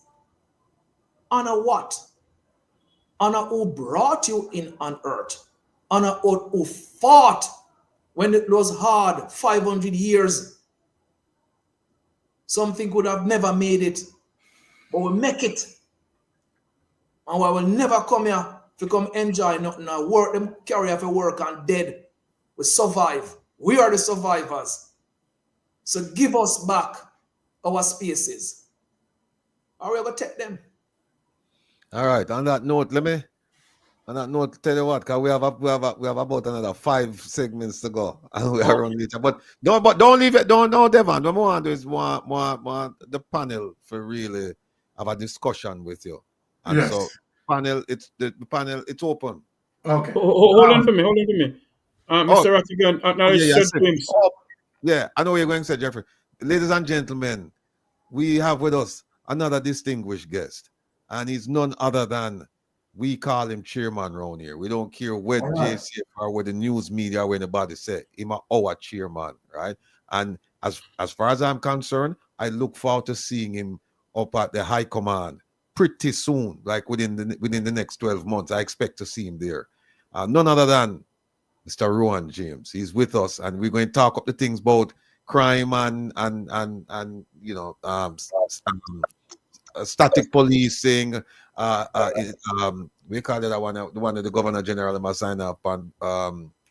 State of emergency. Emergency, curfews. We'll talk about resources. We'll talk about the crime stats. I know the police are going with some. Oh, we'll talk about Jamaica Eye. We can't forget about that Jamaica Eye blind. Just like how we talk about the vision. There's no vision 2030. All right, we'll talk about all of that. But panel, Mystic, I think you were going to say something to Yes. Devon Taylor. Devon, my brethren, what's up? I know. Yes, man. Once again, a big welcome to you to be on the panel. So I want to reason with you tonight as it relates to strategy. But before I start, let me just read something to you and just remind us, because I want you to understand where I'm going and the importance of education and how vital education is. So let me read this to you. And this happened June 25th, 2024. Kenya's president has called the storming of parliament on Tuesday a national security threat and vowed that such unrest won't happen again. Right? The unification of the Kenyans who decided that they are coming together for a cause. And this is where I'm going. I have seen you that you have been appealing to our Jamaicans, right? To be cognizant of the importance of beach access and how it's important for them and their generation to come. Such an appeal should have been understood by the populace. But the problem, Devon, is that education is a problem. Now, let me get into what I'm saying here. We have the Constitution that clearly go against us as it relates to beach access, right? And you have an alternative as it relates to the Prescription Act. However, the Prescription Act, right, comes with a limitation, right? And so then you have to make sure that you're putting your application within the prescribed time. Now, let me say this, because I know very much that you are very much careful in terms of you don't want to appeal to any form of party line, right? And rightly so. You are saying it is the interest of Jamaica, and Jamaicans need to understand the importance of what you are fighting for. And I do agree with you. However, as it relates to what you're up against, right, and the strategy that you're applying, and your observation of the government that you're dealing with, you are dealing with, I don't want you to call it, I'm going to call it. You are dealing with someone who is narcissistic, let me say that. You're dealing with a government, right, that seems to be shaped out what we call an autocratic movement.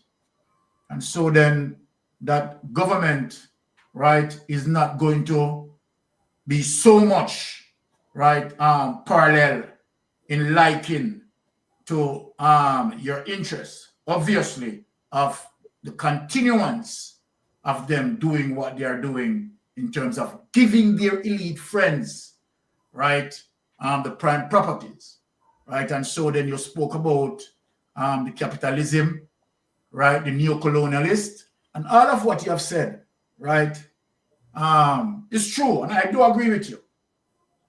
But let me just say this to you as it relates to the political strategy and what you are utilizing, because you have to utilize our tentacles that will enable you, right, to gain your objective. While saying this, we are currently dealing with a constitutional reform, right? And as it relates to that situation, let me ask you in terms of your strategy, in terms of wanting to be a part of that conversation, having dialogue with so-called persons who are doing that constitutional reform, to let them visit the Beach Act of 1956, right, and make it be, you know, a situation to look at and to focus. What is your strategy, Devon, as it relates to any dialogue relating to what is happening in the space of a constitutional reform? What is your strategy? Well, yeah, we have a conversation with the member on the constitutional committee that was responsible for public outreach. I will point out to them that this is a rights issue, that should be dealt with in phase one. Now, as you know, they're kind of phasing up how they said they're going to deal with constitutional reform in Jamaica. And the communication was that beach access rights would not fall within phase one, even though we pressed them that this is out of sync in terms of the rights of the Jamaican people, and that part should be, the constitution should actually be amended, that we have a constitutional rights to beach. I should also, let Jamaicans know that there's a section in the constitution that says Jamaicans should have, a right to a healthy environment free from harm, and access to the ecological heritage of the land. And beach is a part of ecological heritage of the land. It did not spell it out, but you have to test the constitution on these levels. We're exploring all of those kind of things. So we think this should be a constitutional, inclusion to protect it, because we know how important beach and beach land is. As we said, not only from an economic level, but from environmental protection, a survival level. You're a security expert there, and you go ask him about securing the borders. Right now, you own 20 acres of beachfront property. You can drive up any boat, park any yacht before your property and unload what you want to unload. So it's also a security issue. But strategically, we think, yes, we engage them and tell them that they needed to include this in phase one. They says, no, we're not going to include this in phase one. This is something to come afterwards. I think that is not the right approach when it deals with the rights-based issue of what should be included in the Constitution. And of course, we know this constitutional exercise is one that they really need to revisit. I don't think it was done correctly. I don't think the public has been informed enough about it. There's not enough conversation and dialogue, and feedback into it. All right, it's a top-down approach. And Dr. Rosalie Hamilton have a very excellent piece in the Jamaica Gleaner that I tell everyone to go and read, as to laid out, how they're going about it and how they're planning to structure the Constitution is not about empowerment of the people, but to centralize power more so in the Prime Minister and in who's going to be president, and also make it something not as democratic as would want to see it, because the power game is now still controlled by a partisan thing. So as you're saying that, I'm being very careful to not make this a partisan struggle, because it is not a partisan struggle, right? It's a political issue that is going to require a political solution, all right? And the people of the country must make it a political issue. So the leaders of the country will realize that this is something that the nation is asking for, and do right by the people. And I'm saying this because the evidence have shown that since 1962, this legislation exists. Since 1962, since 1956, the issue of government complicity in dispossession, of the people has been happening under both political parties' leadership of the country. And so the track record is very clear, my brother. None of them can wave their hand and says, I am better than you when it relates to beach access rights. They can't do it. They cannot do it. The data is absolutely and unequivocally clear that they both have been complicit in it. The Jamaican people lose. We the people lose. So this is why we the people must ground ourselves in asking that you change this to benefit the people. Now, who is best to do this? We have a sitting government who is in place, and the Prime Minister is the head who can change it. If the Prime Minister wants right now to bring on 4, 5, 6 beaches to the public, he can do so.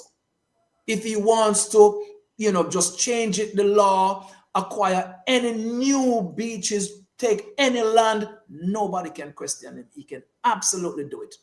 And that was true for all prime ministers in Jamaica. All of them had that power to do it. None of them did it. They have been complicit. So I am not trusting the political class to do this without we the people demand it. We must make demand. So I spend my effort, right? Jabem spends its effort to be working with people who are impacted and trying to educate the Jamaican people. And I'm happy to be here on your program. So more Jamaican people should know that we need laws to be changed. We need modernization of laws that will create this ecosystem that is central to our survival. It's central to big parts of our economics as well, to be made public land so we can benefit from it, and that we can use all the conservation techniques that we can use to also secure it so we are protected against the climate crisis, which is unfolding in our eyes. This is why you have so much erosion happening across the beach. This is why there's so much beach nourishment project. As I said to you earlier, there were 70 beach licenses handed out to NEPA and by NEPA to various establishments around the country. Some for new beaches, some for doing beach nourishment. Across the country, because it is clear that the degradation is happening. But it's contradictory by issuing, this hotel telling you that you could take out the grass, you could take the mangrove out, and then you're saying over here to one other, you can't take the mangrove or the grass out because you're going to subject the space to more degradation. Oh, here you go. I'm awarding you to now go build structures in the sea. You cannot have it both ways. So there's a conflict of interest that rests in NEPA, because you cannot have an environmental agency also be a planning agency and making all the decisions around environment and quote-unquote commercialization. It can't happen, and this is part of the problem. So it speaks back to the Constitution as to how we organize all of these statutory bodies in the country and who are empowered to do so. These things must be fixed, and it must be a bottom-up approach where we empower people, right? Control over these spaces, organize the government differently so we have voices. In spaces you could do a ballot initiative, you could do all these kind of things. We can't do those in Jamaica. Phase 1 of the constitutional reform does not do that. We're not serious about environmentalism. And maybe the word environment does not ring to our people that it is linked to survival. So it's a thing where we are trying to juggle to figure out, how can I communicate this message better to the people? Because the people matters. It's not the political class. They will always escape. They have their parachutes, them can jump off, them can leave the island, and contrary to what they say about all this citizenship thing that, we're going on tonight as well, they can leave the island whenever they want, whenever things mash up. So constitutionally, you must fix these problems. We have asked for these things to be put in the Constitution. We're asking for a separate environmental ministry to deal with environmental problem across the country. That's how you fix these kind of things. So rights of the people. And me, I ask the people them, We have put a plea out there. We're screening a film up in Montreal on January the 5th. We'll talk about Jamaica for sale. And we're going to show Dr. Esther Figueroa will be there talking about her film, why she made that film.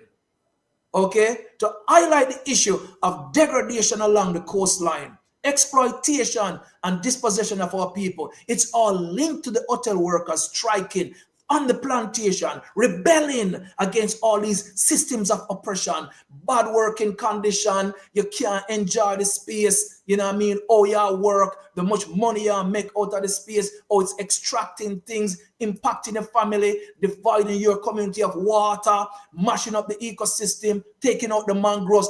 All of these things are linked. The government have to reorganize, and without the consciousness of environmentalism and the right players sitting down around the table advising, they're going to make the same mistake again, and they're going to continue to entrench power in their circle and their sphere, that the Jamaican people continue to suffer. So we are making appeal to Jamaican people. If you want the change, you must be the change, because they have shown us since 1962 that they are not the solution to the problem of the country. All right, Doc, let me just ask a quick question. Oh, you want to say something else, Mystic? Yeah, I want to ask him the final question, because I know that other persons want to speak. But just for the record, Devon, you are the face of Jabem. So I just want to ask you, have you ever tried to reach out personally with the Prime Minister, since he's the face of NEPA, and to hear his response, just for the record? Have you ever done that? Well, I'll tell you what we did better. We went to the United Nations, where the Prime Minister had his whole, a big chunk of his cabinet there. I went to the Committee for the Eradication of Racial Discrimination. All right? And we went there. And what we did there is that we talked to the Prime, we laid out that the Beach Control Act of 1956 is unconstitutional. All right? We went there, we said this is discriminatory. And the government representatives stand up and says, well, we deserve the right to balance economics and rights to beaches. So we have done that. We have taken them into a professional space and forum to the world to see what our concerns were. We did also take them to court. Commission of Lands, UDC. We have them in court. UDC sits in the office of the Prime Minister.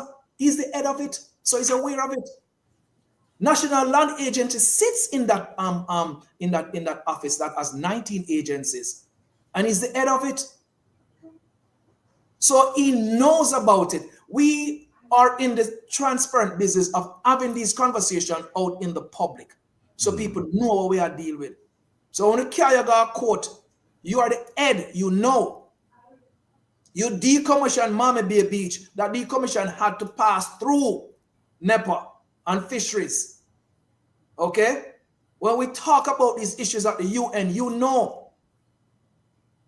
So this is not a secret. They know it. Have I had a personal conversation? No, I have not had a personal conversation. It's not necessary. The issue is a public issue where the rights of the people are being violated, and they are all aware of it. It was in the manifesto of the PMP. It was in the manifesto of the GLP. It was debated, it was presented in their budget, both of their budget presentation. And of course, the PMP saying that they're going to go further, and they're going to, do these things and make sure beach access rights, is afforded by the Jamaican people. But what I'm saying is that trusting the political class to make promises to we the people, okay, is something that we are not going to do anymore. We're not going to do it anymore. Let me just before I move on to the Jamaics, with his with him having his discussion with you, it's amazing that you've approached the CRC, that's the Constitutional Reform Committee, about including this in the reform, in the bill that's before Parliament right now, and they said that this is not it's not included in this phase. Well, why do I say it's interesting? It's interesting because while they're doing all of this, they found the time and they use their political capital to change the constitution so that they could get a DPP who should be at home, to get her to come and sit and take over the office and to do what I don't know, to do what she hasn't done in 17 years, I don't know. So it seems it's abundantly clear to me that this government has no penchant for doing what you're asking them to do. So that's why we have to go to court and we have to keep the pressure up, in terms of political awareness and protest and all of that. So I'm proud of what you're doing, my brother. Let me just turn it over to Jamikes. Thank you, thank you. Mr. Taylor, I must say, you have win someone tonight. If you have win nobody else, you're with me tonight. And I would like to get more information about what you're doing, how I can play my part. As you said, this is non-partisan. It is about Jamaica. And I must say, firstly, my friend from Turks and Caicos, she joined.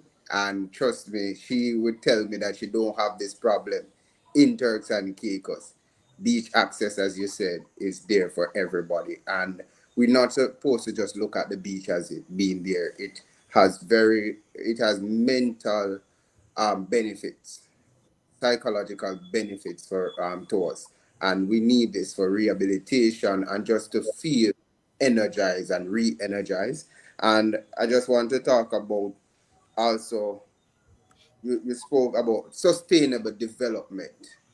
Yes, hotels have to happen and we have to have all of these economic growth, but must be sustainable and the people must have benefit to the land, as you rightfully speak. And first thing, you're a Jamaican, no matter which political party you choose. What I'm saying though, moving forward, right? I know Comrade Mark Golden has spoke about this beach access being a thing. And by you spreading awareness to the Jamaican people, it is not just to say support Mark Golden, but to hold him accountable, right? And who can hold him accountable? The people getting the knowledge as you're out here spreading it. And I want a lot more Jamaicans to know how they can play a part in this, because this does affect all of us, right? Again, you spoke about NEPA being in the portfolio of the Prime Minister. And this should be something, a separate agency to protect the environment of Jamaica, because the preservation of the environment is the preservation of the people of the country. My question to you is to say, have you spoken to Comrade Mark Golden or anybody affiliated with him, given that he has said this thing, so that we can hold him accountable just the same? Yeah, so I mean, we have not engaged in the context of Jabem having a conversation with the PNP in discussing the issue. We have, third party communication, through radio, I mean, through interviews, and I've heard their position that the PNP will advocate for changing this legislation to benefit the Jamaican people. They were the first that came on board and identified this issue. I think over the last 2 or 3 years, 2 years, they have been consistent in using their platform, and also their members have shown up at protests. I mean, so we have to be very transparent on that. I mean, we have ISAT shows up at our Blue Lagoon progress. Mark shows up at Mark Golden shows up at Bob Marley Beach protests. Have showed up also in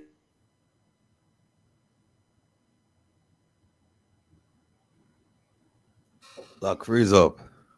It seems like Pegasus freeze him up. Cut him off.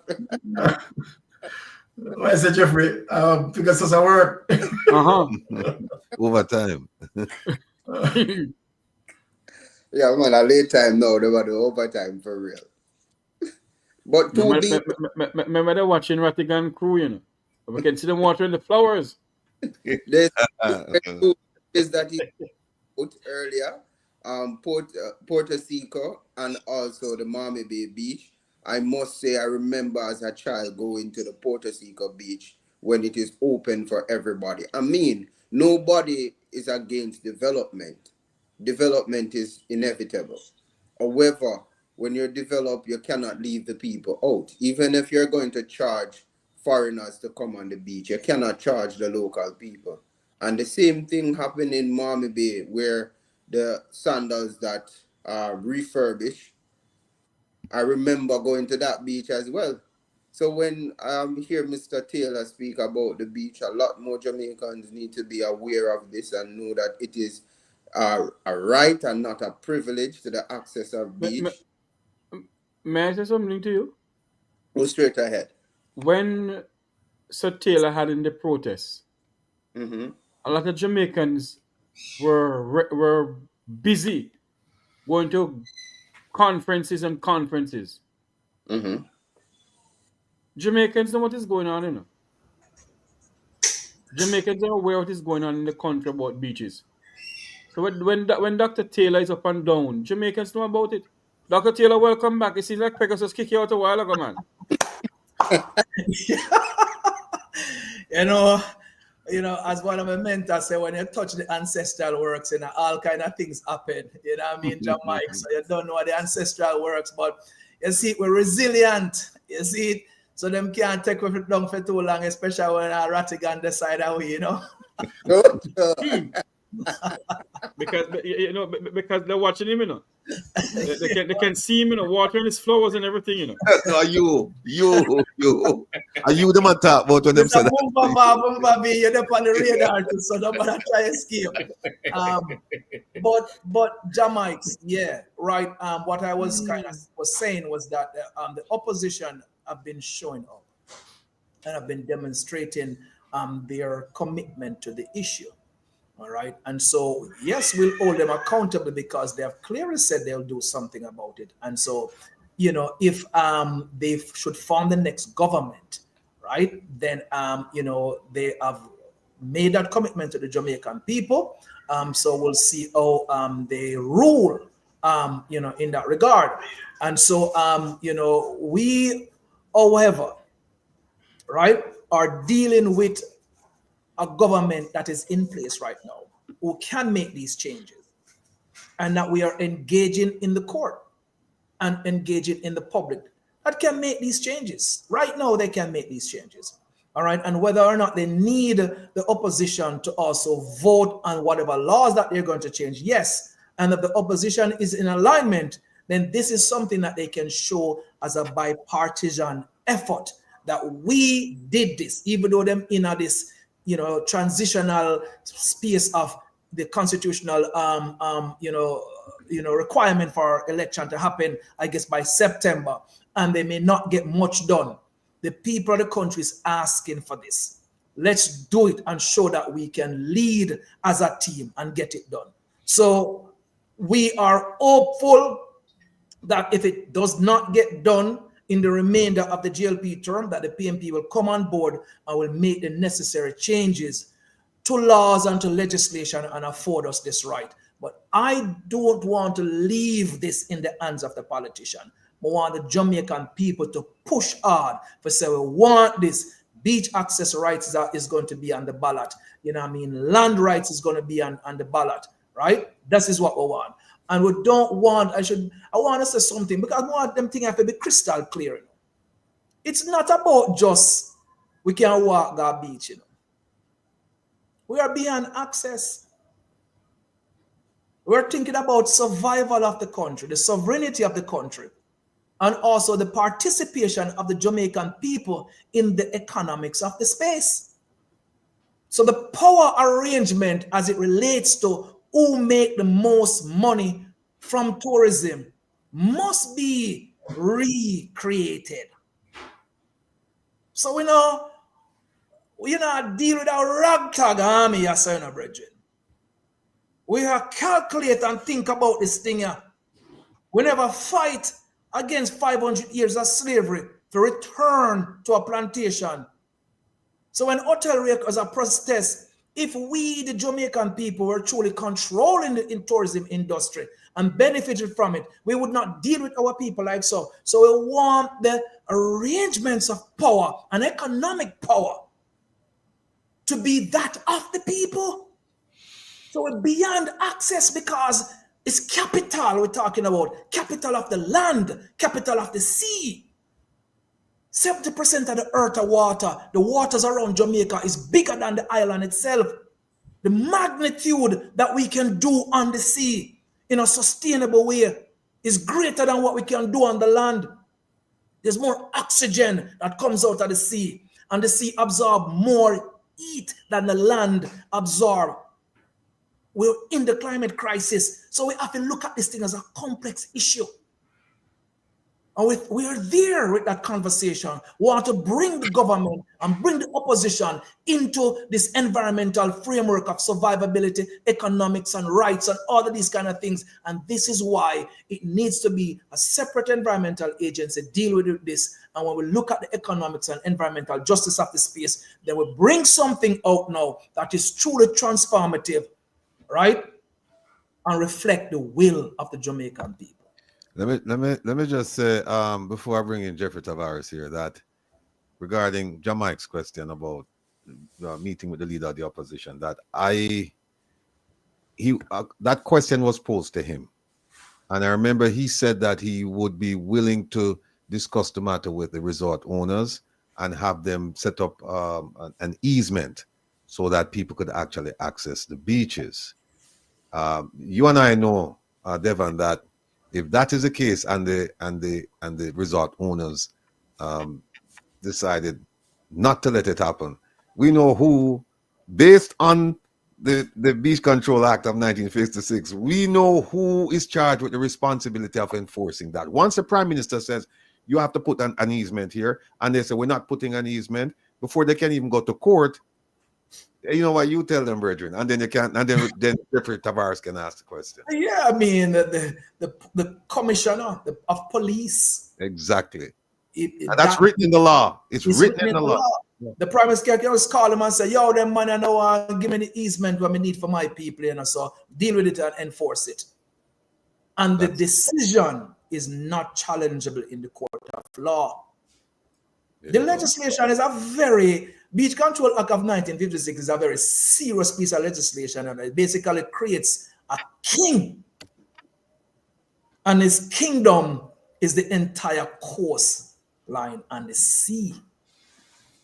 You have to understand the architect these British wickedness were, you know. Don't think so when them deal with abolition and them give things over to the country. The king still are the king of Jamaica. Don't start me up, you know. Don't start me up. Don't want to start up. You know? But all of these things were done intentionally. Exactly, my brother. And when you say there's a king of Jamaica, we need people to understand that there is a king of Jamaica, and he is Charles III. Yes, sir. He's Charles III. And this is not a make-up king like we are make up this. This is written. The moment they said the head of state is the monarchy represented in Jamaica by the Governor General, we know who we are talking about. And in terms of the order of precedence, the most important person, and they can go and look for it themselves. We showed it last night. Number one, it says Charles III, comma, King of Jamaica. Rest my case. Jeffrey Tavares. I am the king of Negril. And soon to be the king of Jamaica too. Anyway, be yourself, Jeffrey. Dr. Taylor, you spoke about the Act of 1956. Is it 56? 56. Yeah. Yes. Where the Commission of Police can enforce what the Prime Minister wants, in a sense. Yes. So hold on there now. Is it that these two diatribes, because this is not just going on now, you know.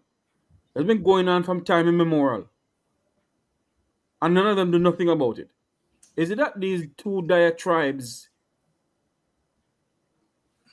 are in the pockets of these people who owns hotels on the 7 Mile beach in Negril all the way up into Morant Bay? Is it that they don't want to do nothing about it because they don't want to stop their gravy pot?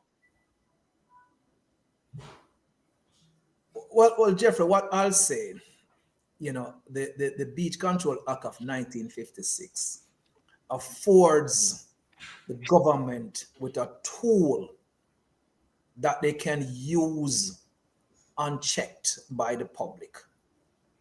All right. They can use that tool to drive plantation tourism, which that they have been using. Right. So, the architects of it, I am not sure. We're trying to understand, what was the thinking when they created Beach Control Act of 1956? Because we know, something has been written that fisher folks were being displaced, people were complaining about access rights. And so they said, well, let's build a commission, let's study the issue, and let's do something about it. But all the interest that was represented inside there was to protect landowners' rights to the space, because it gave them the right to do what they want to do on the foreshore for them and their friends and their family, while the rest of Jamaicans did not. So right there, you start creating the inequality, and inequality is a requirement for capitalism. All right, so you start doing that.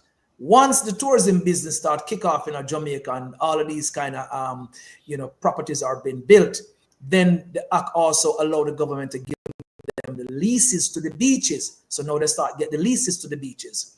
Now the government see this fit to just hand out beach license to any hotel developer across the country, villa development, guest houses, private beach setup. So the act creates and allow the government to continue to do this over all these years. Now, the corruption that sits in this act is because you have one person who makes the decisions about things. So even though NRCA is the regulatory arm of NEPA, who sign off on beach license, the final decision sits with the minister on whose portfolio they sit, which is the prime minister.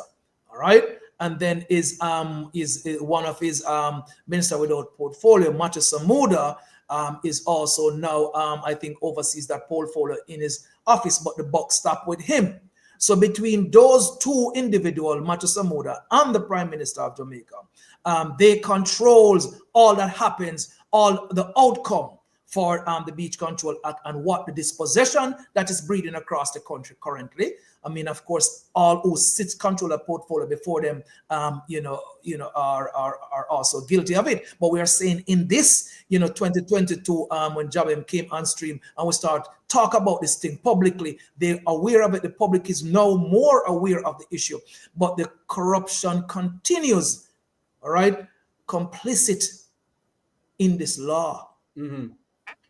And the commissioner of police enforces what the head of this law wants to take place in the society. So if he decides that I need people to access, the beaches by Rio, the beaches by Sanda, the beaches by Iberia Star, the beaches by Secrets, anywhere, the prime minister can say, well, we need an easement. And if you're not going to do that, then I'm going to tell the commissioner of police to enforce what is it that I want. Yeah. I have one more question for you that was sent to me by a good friend of ours. But before we go to the question, Dr. Taylor, I want people to understand something. I am from Negril, and I remember back in the days when certain hotels in Negril was putting their wall right into the sea, but people can't pass there. And nobody can tell me, say, nothing go so. I saw it for myself. It is not now Jamaicans are being stopped from entering the beach. It's not now. The question I want to ask you, Dr. Taylor, by a very good friend of Mr. Rattigan and myself, and the good lady asks, can people sue each hotels as a class action? Can people sue each hotel as a class action lawsuit in the international court? Well, Dr. Taylor, you have an idea? Well, I mean, we are exploring a lot of legal arguments around this while we push for, just the people's action. It was something that, the legal scholars would have to really look at to see, what segment of the law that they could take. All right. Now, we know that property rights is written into the Constitution of Jamaica. All right? So rights to property is there. So they have a constitutional right to their property. And that is one of the things that the government cites about this. But what the government also, have not cited is that they have the right, using the Land Acquisition Act of 1947 to take any land that they want in the public good, that they can do so, and they have done so to make roads in Jamaica, expand roads, to acquire land to build, any kind of infrastructural thing that they want to do. So the government have tools to do so. All right. And we don't need to make these things constitutional crisis issues as they said it would be, because it's not. It's not. This Beach Control Act of 56 give them the power to do so. Land Acquisition Act of 1947 give them the tools to do so. So I don't buy that. So legal scholars would have to come and show us, how those things cannot work.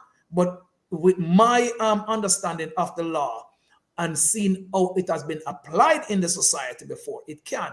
As far as a class action lawsuit that targets hotel, right, maybe on grounds of discrimination along socioeconomic grounds.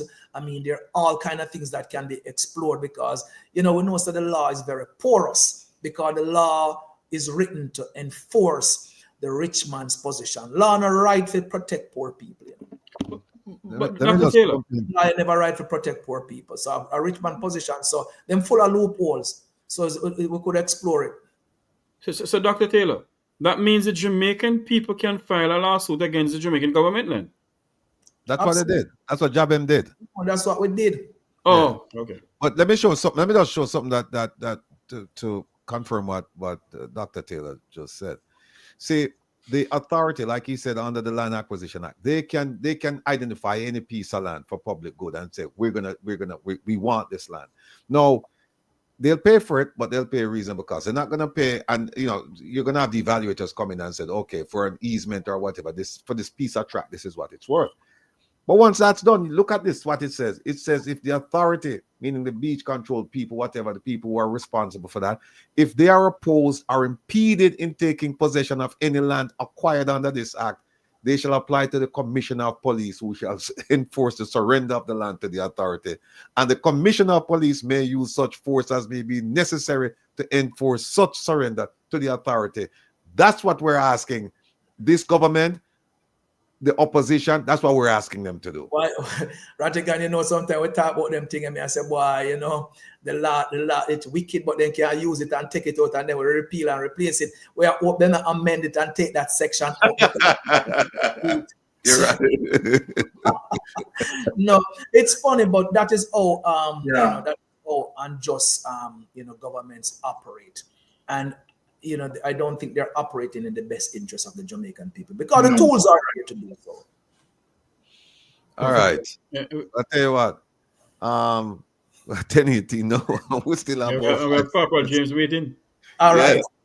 So you know what, Devon, boy, always a pleasure having you on, man, because we learn every time. Every time I think I can't learn anything more from you, it's a mistaken belief, because you come on and you always pull something out of that and say, Ratty, all I want, you never think about this, And so, if I feel away, I'm sure the panel feels the same way, and the chat room, all the people watching, they feel the same way, that they have learned a tremendous amount from you. And one of the things that we really that really draws us to you is not only your knowledge, but your passion for this issue.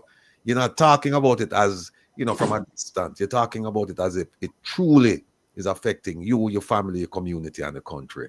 And you have a vested interest in this. You have a stake in this. You have a dog in this fight. And so we really and truly appreciate the effort that Jabem is putting forward to ensure that people of all class,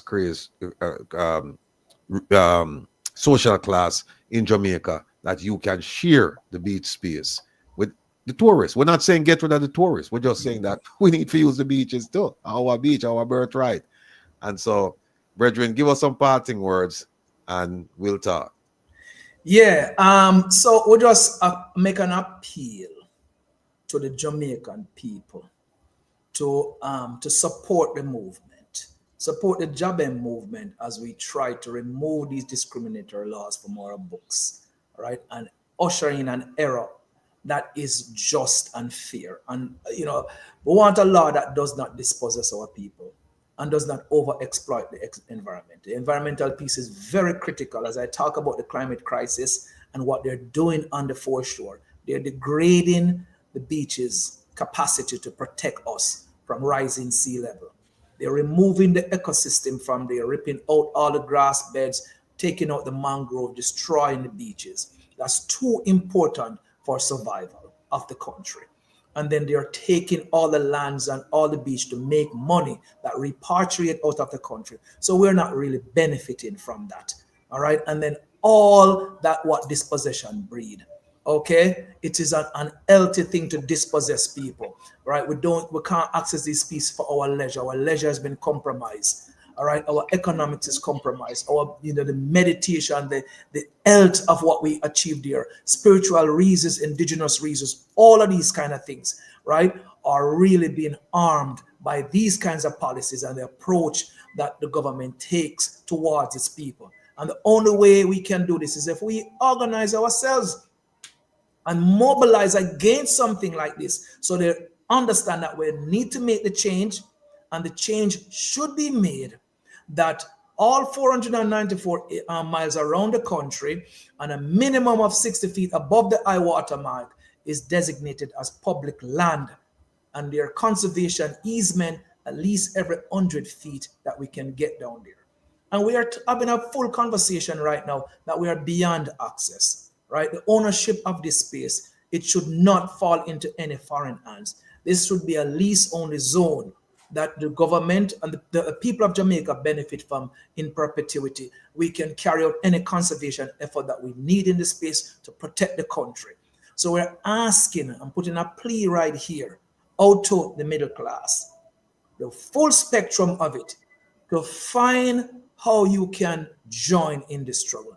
I know at times it can be uncomfortable, to join movements that are dealing with protests, but your skill sets are needed in Jabem to help us to really kind of tighten the policies and the framework under which we want to operate, but also to put the pressure on the upper class and the political class to do the right thing by the Jamaican people.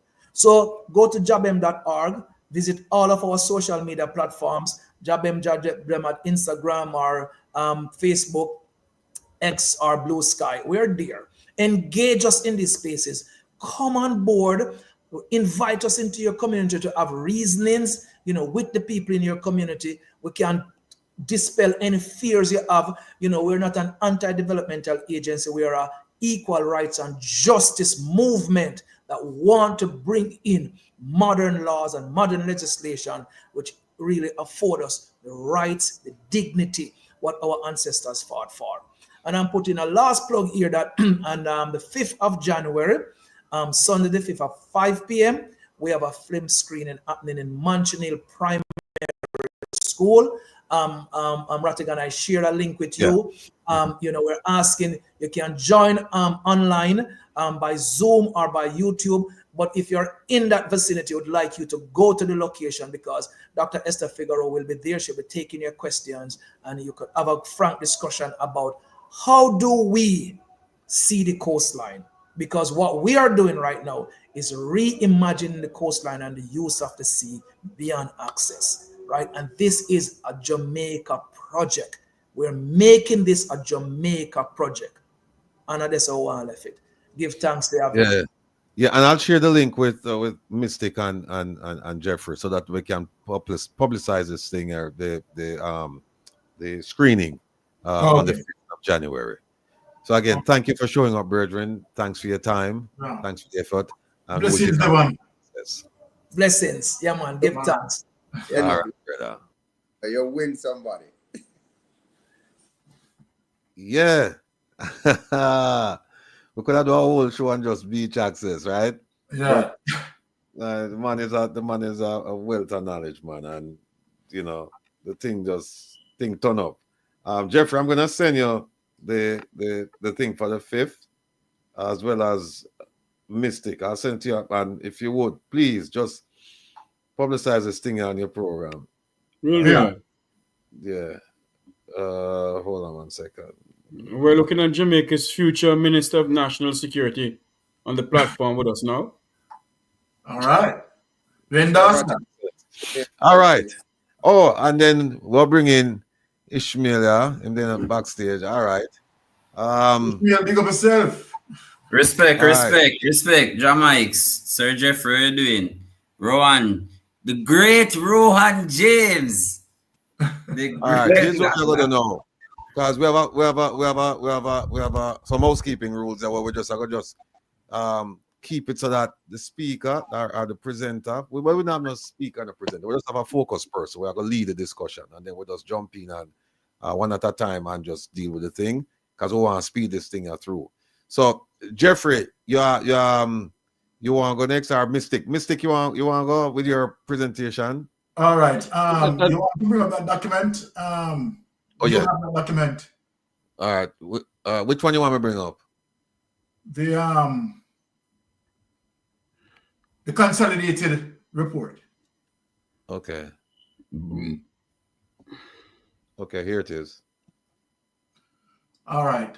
So before we get into the report, I just want to you have to lend me some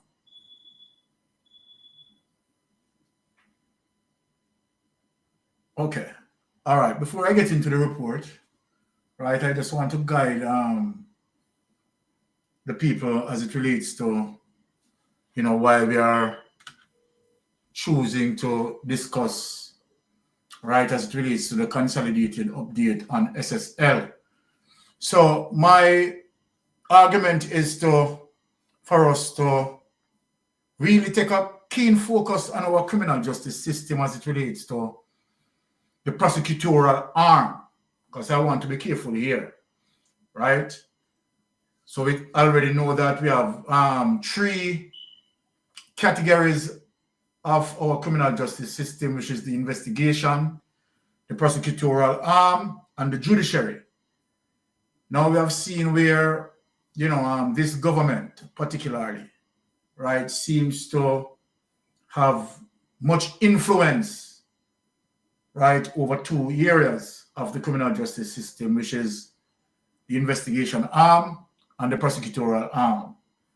And why am I saying that? Because obviously because of certain judgment that the DPP had made, right? And when we go through those cases, we realize that, no, I don't think that the DPP engage in a fair and balanced way.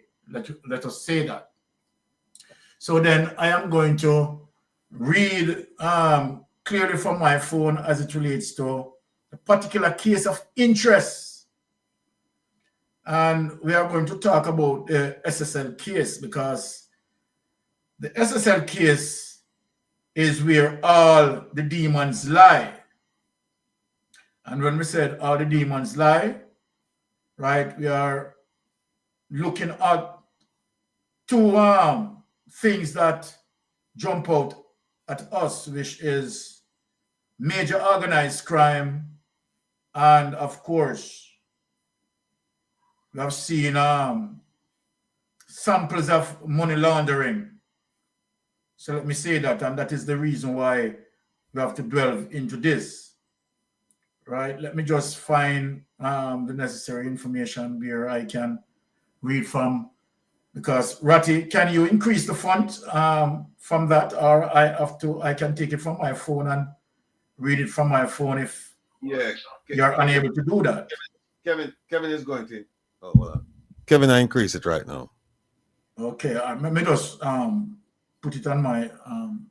Okay, Kevin, just increase the font so other persons can share into what I am reading as well, right?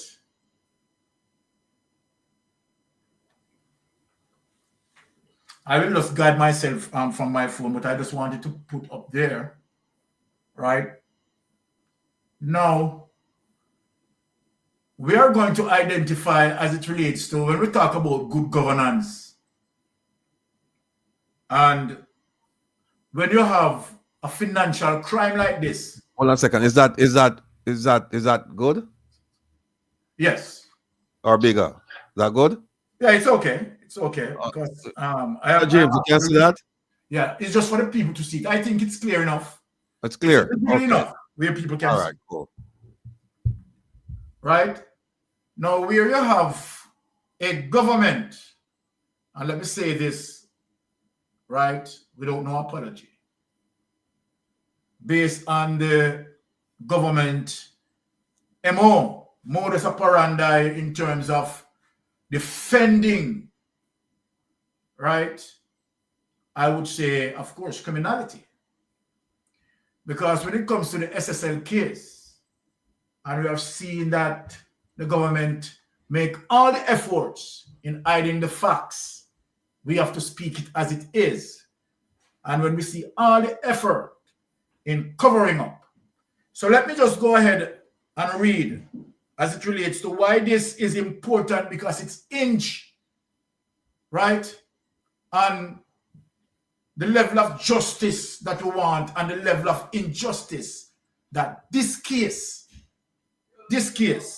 exhibited. So let us read. The fraud at Stocks and Security Limited, SSL, is of public interest. The Financial Investigator Division has reported that the fraudulent schemes are now estimated to have affected over 200 accounts, and the extent of the fraud exceeds 3 billion in value. At the time this was read, it was 3 billion in value. The updated amount, let me just say it clear, is over $4 billion. SSL was a boutique wealth management firm with assets that represent approximately 0.6 of consolidated financial sector assets, right? At the time the fraud came to public attention, SSL, right, had custody of approximately 30 billion of client assets as a part of SSL off-balance sheet portfolio.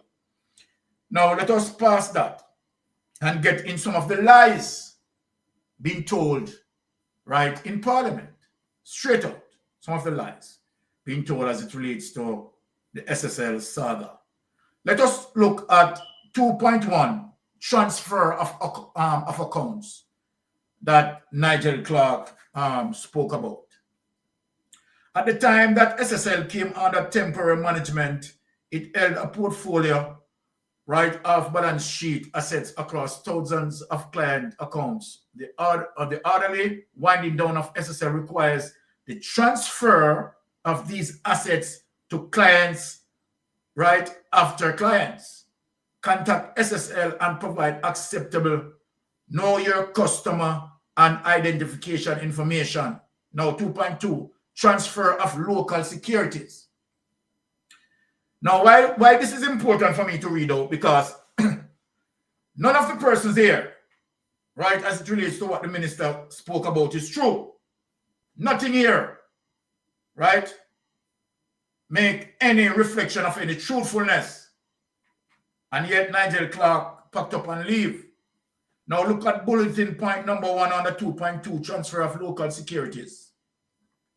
It read here, 1,230 clients' accounts totaling approximately 15.37 billion of local equity and fixed income securities were transferred to accounts specified by these clients.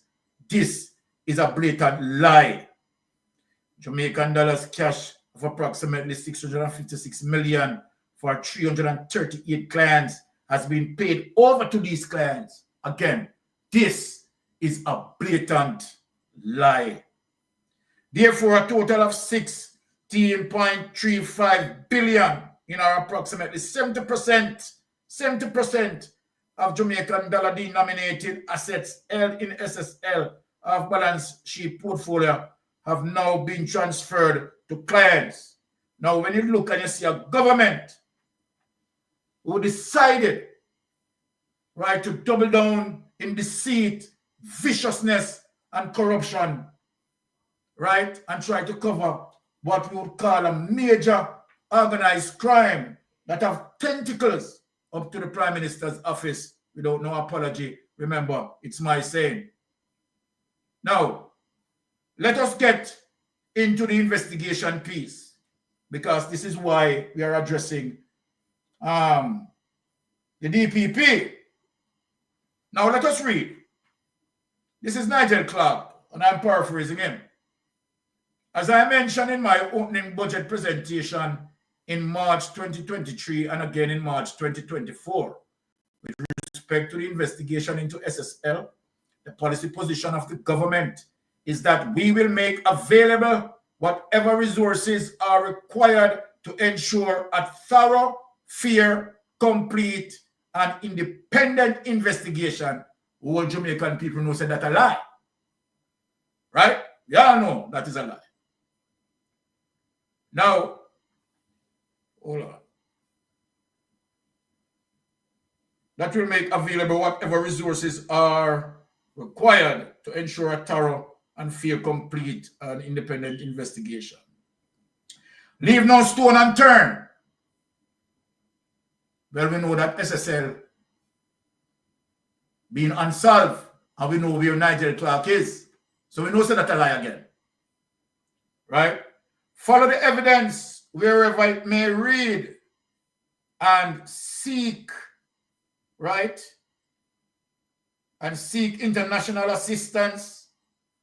This is the policy that has been implemented. As previously updated, Kroll Associates UK Limited, a renowned international investigation firm, was engaged to undertake an independent forensic audit to understand the facts relating to the fraud perpetrated at Stocks and Security Limited over the period 2010 to 2023.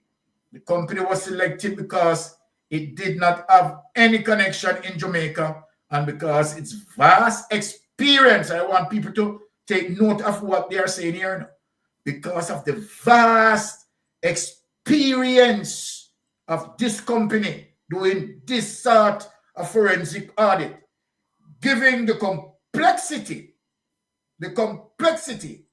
of the matter, right? The volume of transactions, the number of accounts held by clients, and the number of bank accounts held by the SSL network of companies. The Kroll team, working with the support of the government agencies, including the FID and FSC, utilized technology, data analytics, and forensic expertise to produce comprehensive and independent report of its findings in November 2023. The Kroll report has confirmed that the suspected fraudulent activity and mismanagement at SSL and its related parties were much broader than initially understood. With the benefit of this report, their own investigation, and let me take it clear because the operative word here is through collaboration with other law enforcement agencies, right? The FID has publicly reported that a file was submitted to the Office of the Director of the Public Prosecution for the consideration of criminal charges against individual linked in the SSL network. Take that away, let me talk to the people. Put me up on the big screen there, Rattigan. I like when I'm on the big screen, and the people them can't see me when we are talking, because we are talking truth to power. Right? So put me up on the big screen. How many I see myself on the big screen here? All right. So having said that, right, and where the government became cognizant of, the widespread corruption as it relates to SSL, and decided that, okay, all right, we here in Jamaica cannot, get to the length and breadth of this level of corruption that took place. Wide of a scope. The government used taxpayers' money, right? This is the crux of it all. The government had utilized taxpayers' money to get Kroll. But prior to getting Kroll, the government came publicly and told a lie to the Jamaican people. A vicious lie to the Jamaican people that the FBI, right, was involved in the investigation. Well, we later learned that that too was a lie. Anyway, let us get back to the forensic experts as it relates to Crawl. So Crawl, they contacted Crawl. Crawl came in, right? And Crawl considered to be the forensic experts in collaboration with FID and done a comprehensive,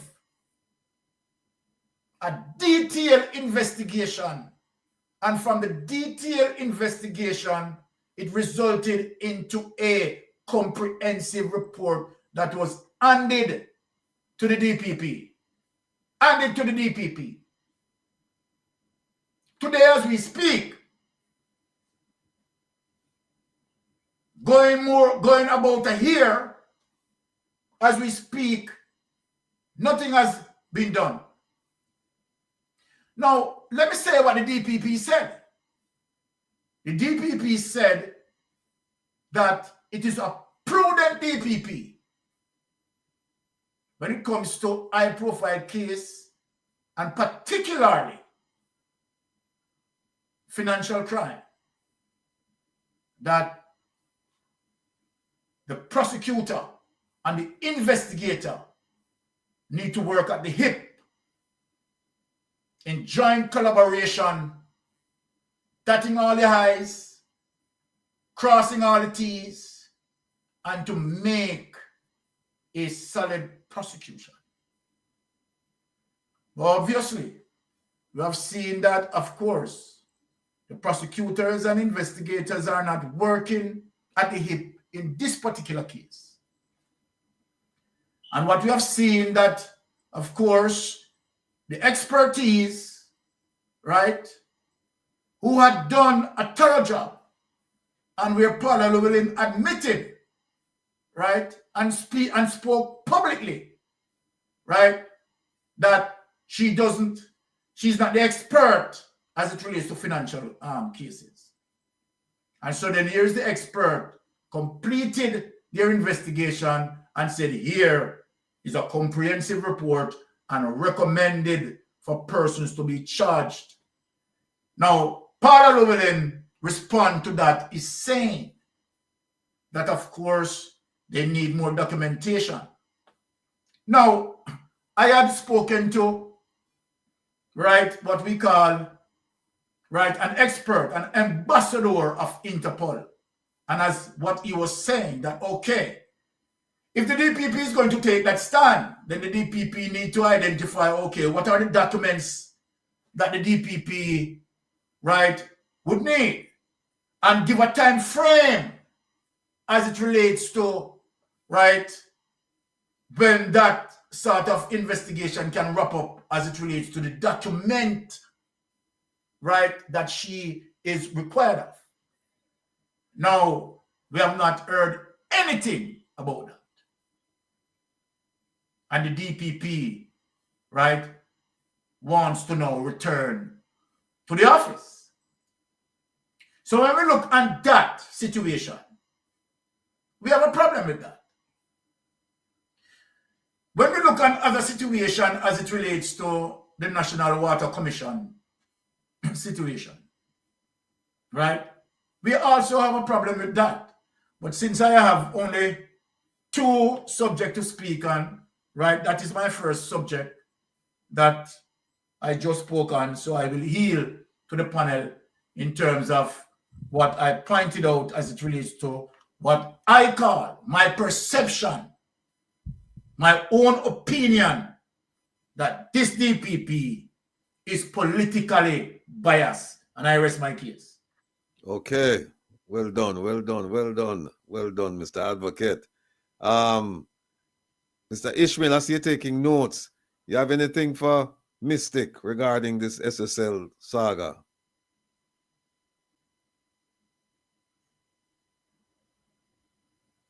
Yeah.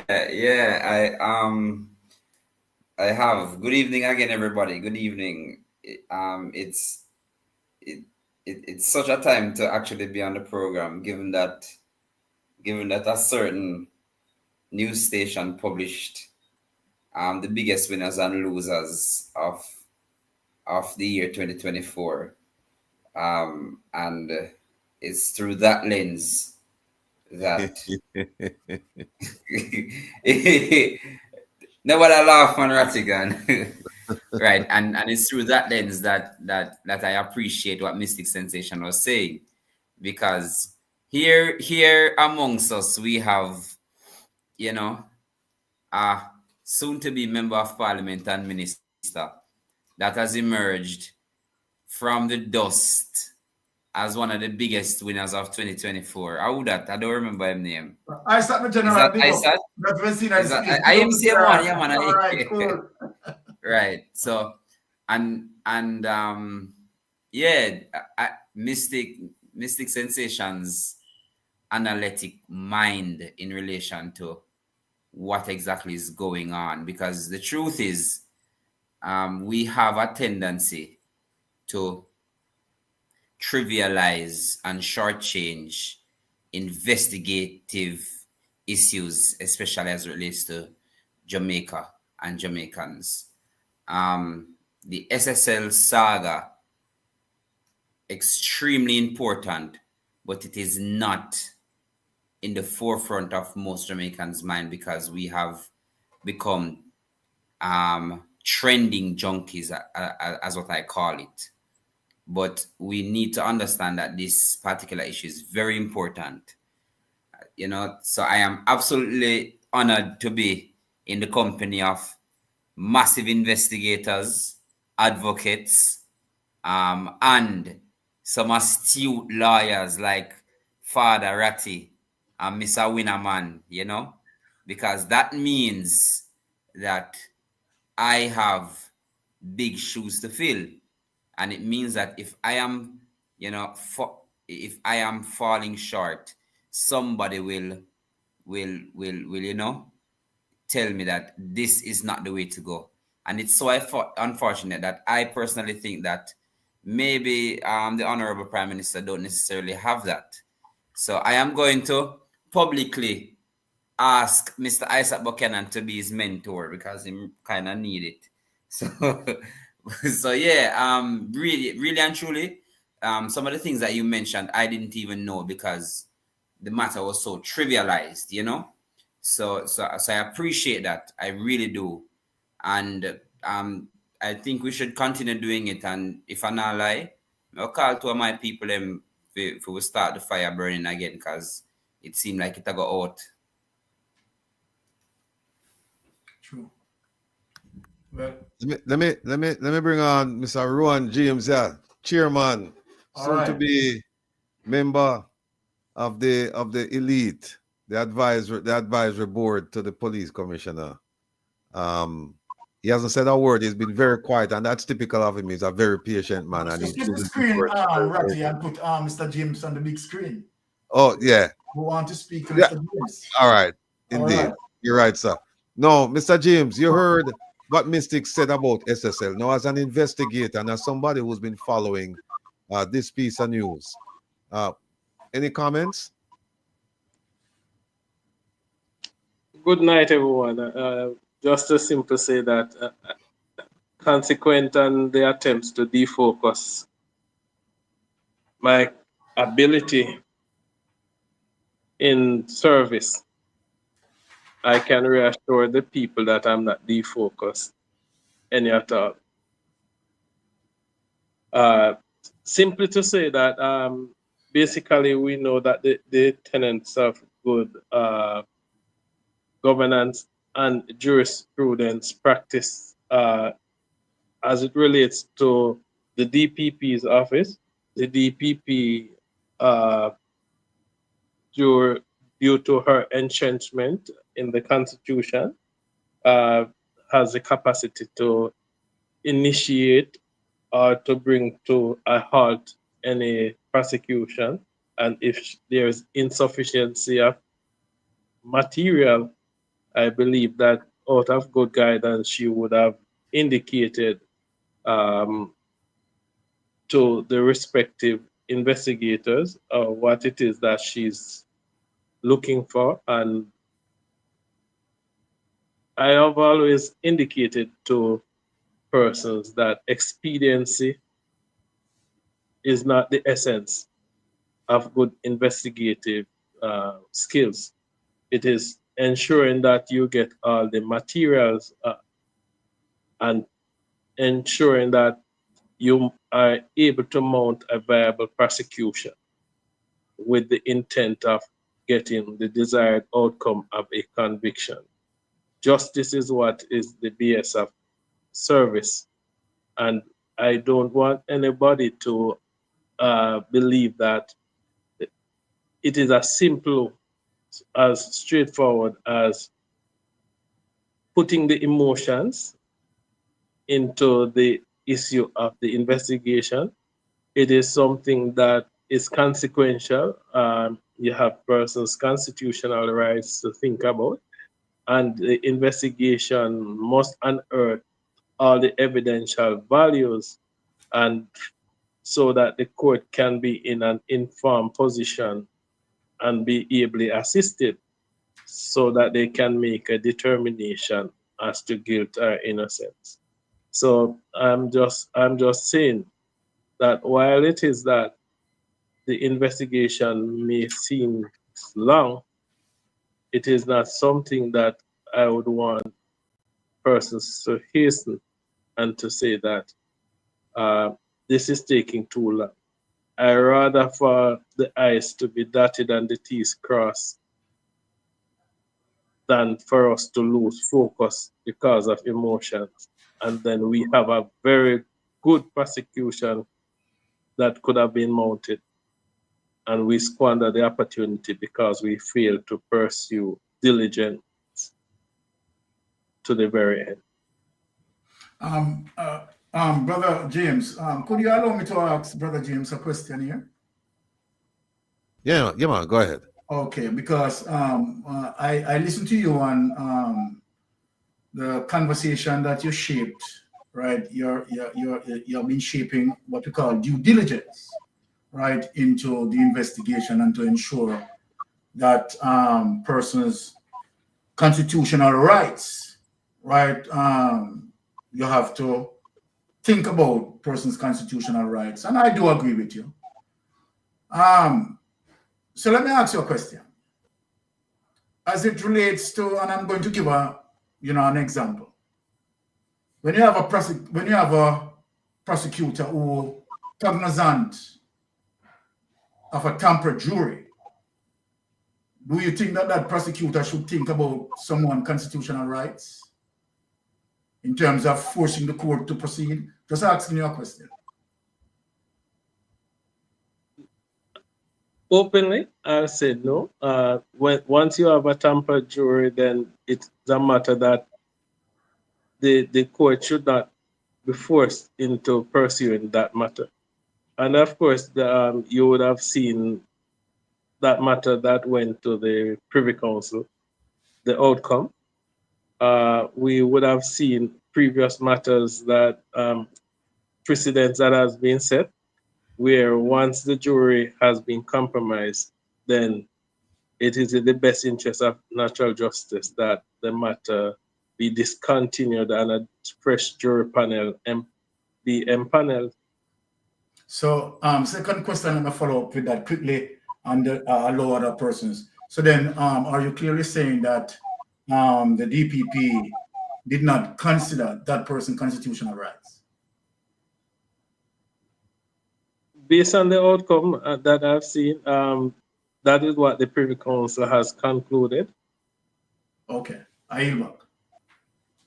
All right. I know Mr. Tavares, I want to get to ISAP because I see an article here that I want the people to look at, and we want to go through all of that and get his assessment of it, as well as what he thinks should be one of the issues that we should discuss concerning the year in review.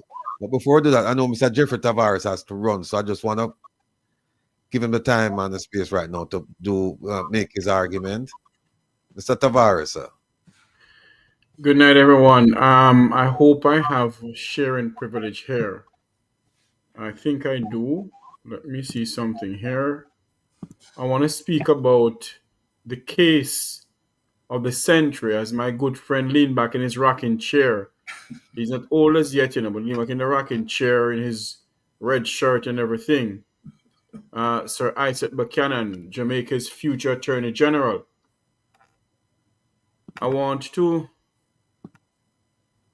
I hope you all are seeing this, Mr. Rattigan. No one has nothing. Well, apparently I don't have sharing privilege then. Let me stop it here. Hold on for me. Oh, Lordy. All right. What I really wanted to show was a video clipping of Isaac in the courtroom in London, pleading his case for Vibes Cartel and so forth. Because I wanted to put that in context, bring it all the way up to now, wherein we are giving back the lady her job as Director of Public Prosecution, a woman who has admitted to the Jamaican people in the diaspora that she has dealt with tainted jurors before. And it begs to ask the question, we're putting back a woman in the position who she admitted to Jamaica what she has done, but yet they want her back there. Yet the Delroy truck held bend and putting her back there. I keep on asking on this program, and I wish I had my videos to show, but I didn't get the chance to send it to Mr. Rattigan. I keep on asking the question, how many people is in our prisons now who don't have the luxury to employ a Finson's law firm to get them out of prison because of tainted jurors? Because of what this DPP had done. And nobody's investigating her to find out how many cases she has dealt with, how many cases she has put on like that. Nobody is investigating it. And yet we are here going to pay how much money for her to become DPP once more. Is this the country that we're going to live in, where Jamaica's chief prosecutor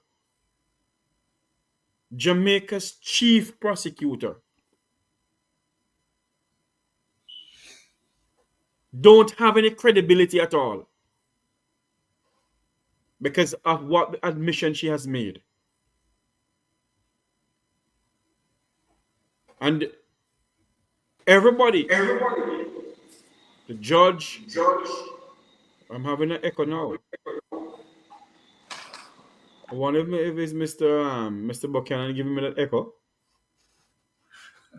And everybody now is saying, nobody is really speaking out too much about her. No mainstream media speaking out too much about her. The mainstream media just have her up and say, okay, yes, she's become the next DPP. She's going to get back her job and everything. And no mainstream media is speaking about what this woman has done. She admitted to the nation and the diaspora that she has dealt with tainted jurors.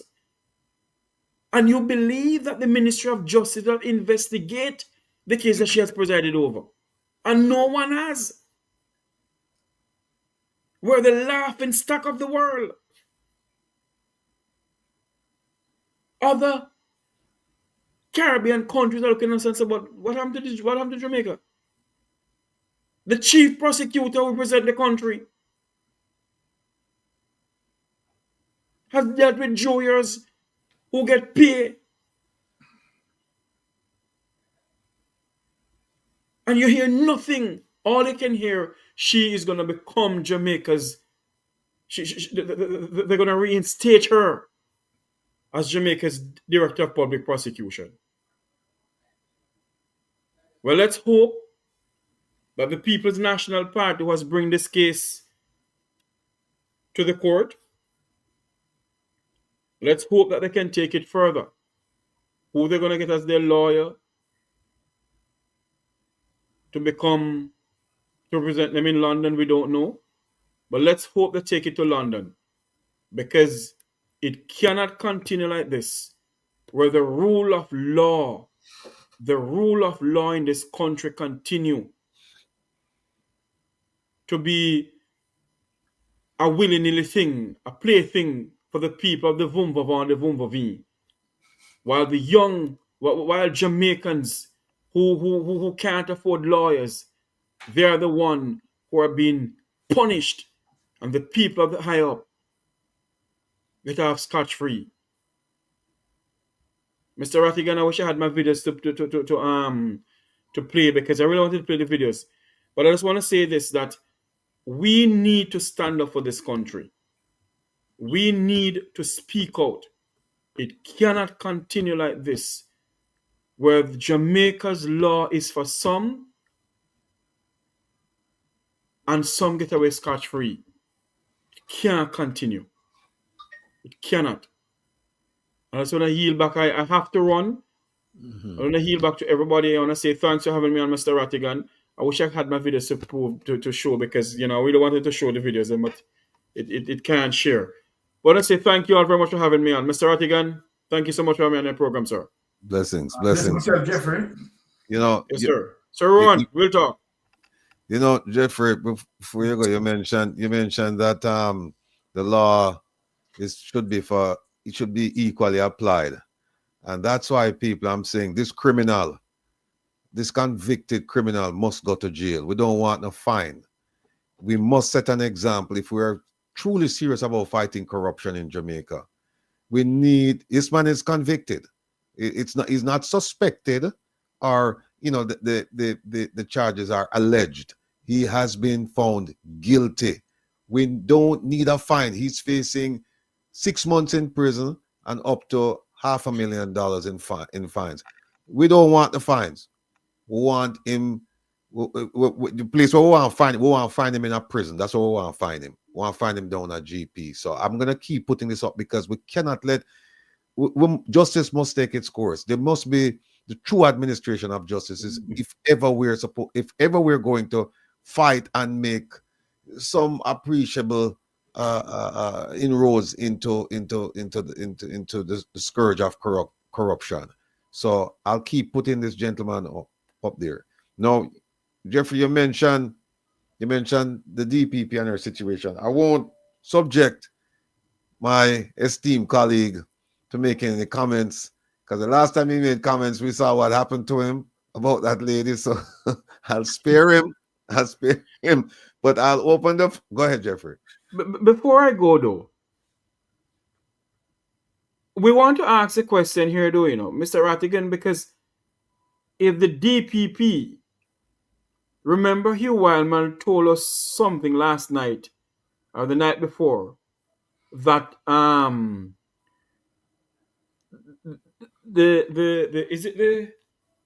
is it the legal bar, the bar of No, I'm gonna ask Isat about. I know the question. Yeah, you're saying, yes. what? We cannot. You wanna ask Isat?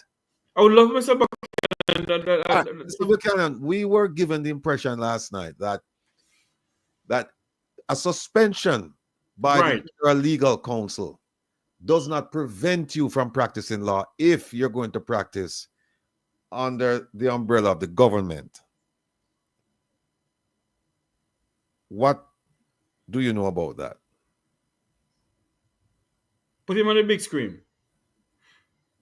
Oh, sorry. Big screen. Sir, you're muted. You're muted, sir. You're muted. You're muted, sir. We can't hear you, sir. You're still muted. Muted. Yeah, not hearing you. You're muted.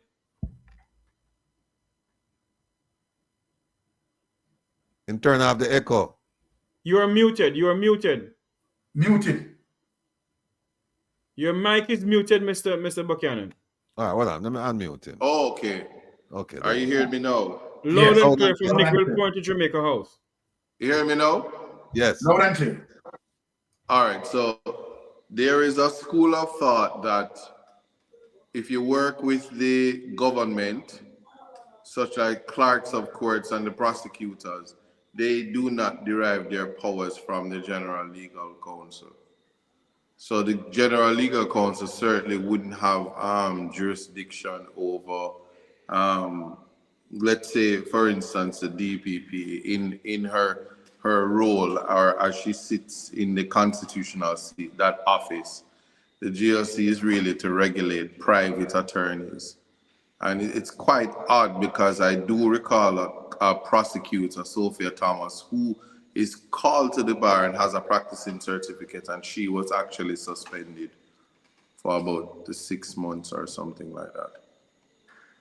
So Wildman was actually her attorney, I think. But that's the school of thought. But the thing about it is the whole Section 94 works, or how the Constitution works, or even how the Service Commission works, is if it is that you were called up by the General Legal Counsel and you were placed with your good character certificate stripped of you, it would almost be a mockery to have that person retain such a high office. Mm-hmm. But certainly we have the Prime Minister retaining office with the taint of lack of integrity and all of that. We have the Rimples and the Dimples who retain the highest office. No word or no criticism as to whether or not you want somebody who takes the government's money and give their sister a Benz, or brother, or anybody. You could be an attorney when it is that you want attorneys to not play with public funds. So there's a lot of things in terms of the regulation. But in Jamaica, just like how there was a case where, was it NEPA? It is NEPA who made a deal with NEPA. True Juice. Yeah, NEPA. You're right. Yeah, so I'm learning on a play of words, and they do say context matters, but you see, because NEPA is related to Nepo, we have this disease called nepotism. Right. So I don't know if it's nepotism or nepotism. So there is two Jamaicas that exist, and that is just simply the reality. Certainly, the profession, the legal profession, has so much the most erudite human beings that walk Jamaica with the highest form of integrity and good character. And so it is just baffling how some people are allowed to tout that character and the profession, the integrity of the profession. But I mean, who am I? Who am I to do that? I'm just a lonely winner in 2025. So well, we're going to get to that. We're going to get to that. Hold on, Mr. Let me go back. Yeah. If I may, Mr. Buchanan, if the Yes. People's National Party, sir, should call on you to represent them in London, would you be inclined to do so, sir? That's a Would very you do good. so? Well, you see, because there's this rush to move away from the Privy Council. Any chance I get to go to my favorite court, I would take it for free. I would pack my bags and I would take a trip and certainly argue what I believe is a clear position in law as to the difference between when a young person is no longer young and becomes old and retires, and you get a little extension, and that extension doesn't make you the actual office holder, but office holder by extension. So you are not included in anything. I wouldn't take the conversation as far as Mr. Wildman about retroactivity and all of those things. It's just a clear thing that once you reach the retirement age, you can't unreach it. That's almost like it's like plastic surgery or something like that. No matter how you nip and tuck it, you reach the age, you are old in the eyes of what retiring at the time. And you can't turn back the hands of time unless you're R. Kelly. But that's another thing. All So right. you will, if they ask you, you will go to London and argue the case then, sir. He just What answered do you the say to question. the Jamaican people tonight? I would be honored and proud to stand before the Privy Council and defend the Constitution. And as a matter of interpretation, I'm also of the belief that this is because I know the justice system work, and I have appeared before the Jamaican Court of Appeal far more times than I have the Privy Council. But I will say that sometimes it is best to send matters like this to the Privy Council to have a pronouncement by the highest court of the land. And a result such as this is a clear indication that Jamaica, as a developing country, needs an outside court. All right. Whether it is the CCJ or the Privy Council, but we need an outside court because it's the judges oftentimes when you look at how people are, when your side wins, you say the system work. When your side lose, the judges them is sell out and all of that. And I don't take that position. I just think that justice ends, or the fat lady sings rather, when the final court makes its pronouncements. And that's what we should look at. Interestingly, though, Jeffrey, before you leave, the way how the Constitution work is that, remember, she had admitted to tainted jurors on several occasions before the Prime Minister and certainly the Minister of Justice would have wanted her to remain in office. So I don't think she's the one to be blamed. And no 2024 ends like tomorrow or the day after. I do not have the flu, and I don't want anybody to say I'm defending her. But I don't think anybody should be attacking the DPP herself to ensure that she benefits from the high salaries. It would be unfair to her as a longest sitting member who sits in that office to just run off into the sunset with the MAGA salaries that her previous DPP holders would have had. So she has to defend her personal capacity. It is they who allowed it, and if she's able to benefit from it, I don't think she's to be faulted. It is the Minister of Justice who would have made the constitutional amendment, the government at large, and you see the media saying that they won and they're happy that they won. I mean, it's the first time in the history of this government that they've won a constitutional matter thus far, which is why the matter should go to the Privy Council. But potato. No,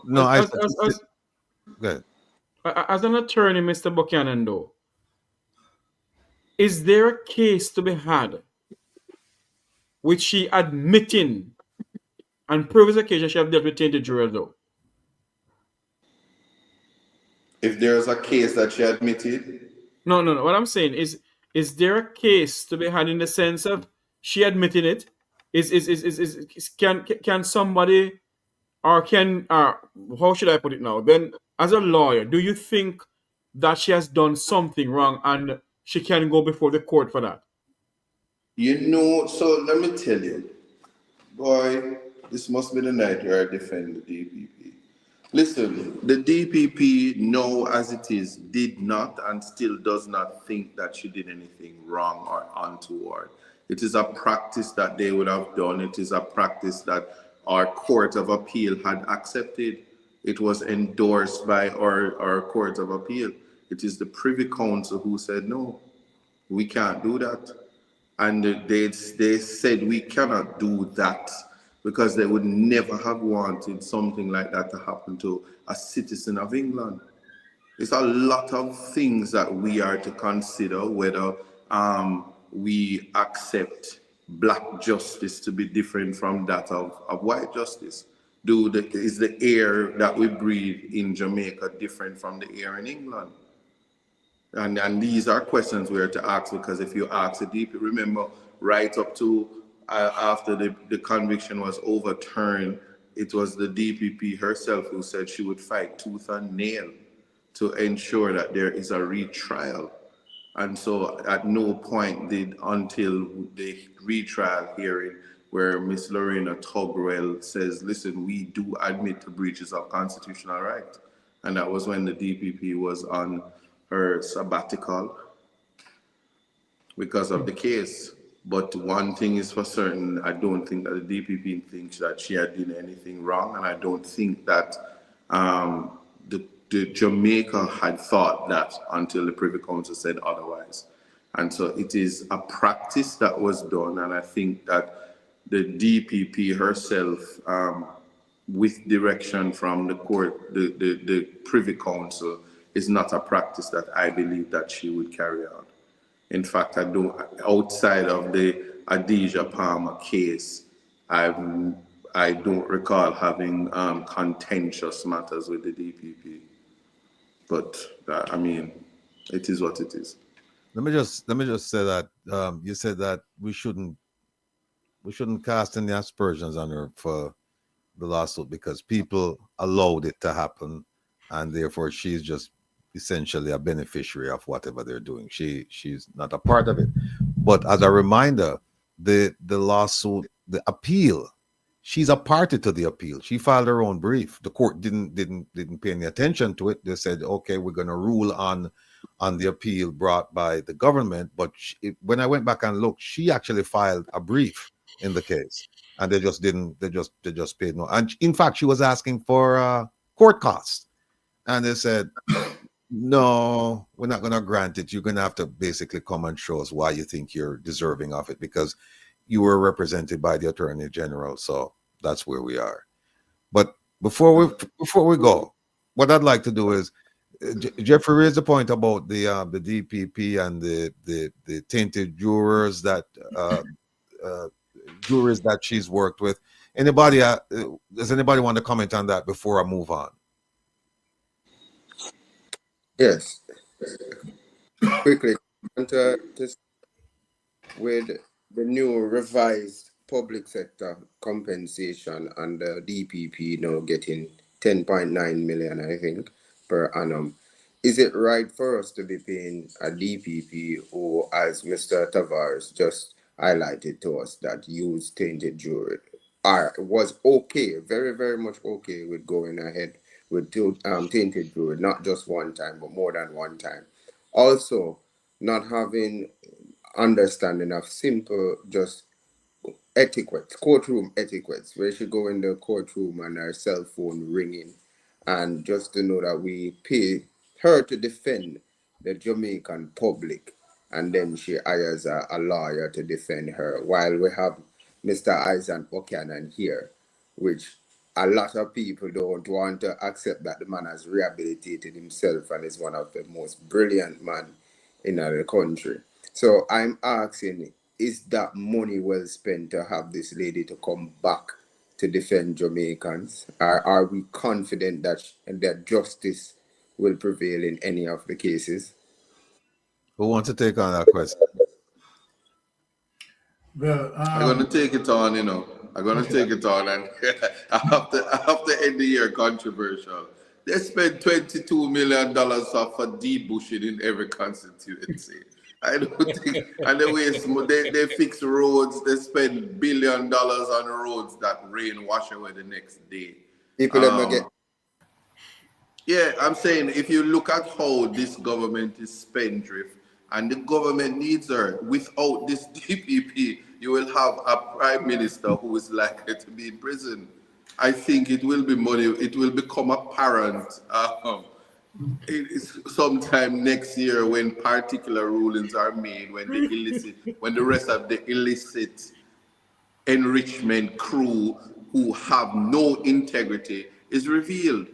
When you are investigated, you are to step aside because of the lack of integrity, which they don't have, nor do they walk around with a good character certificate, because most of them are not lawyers.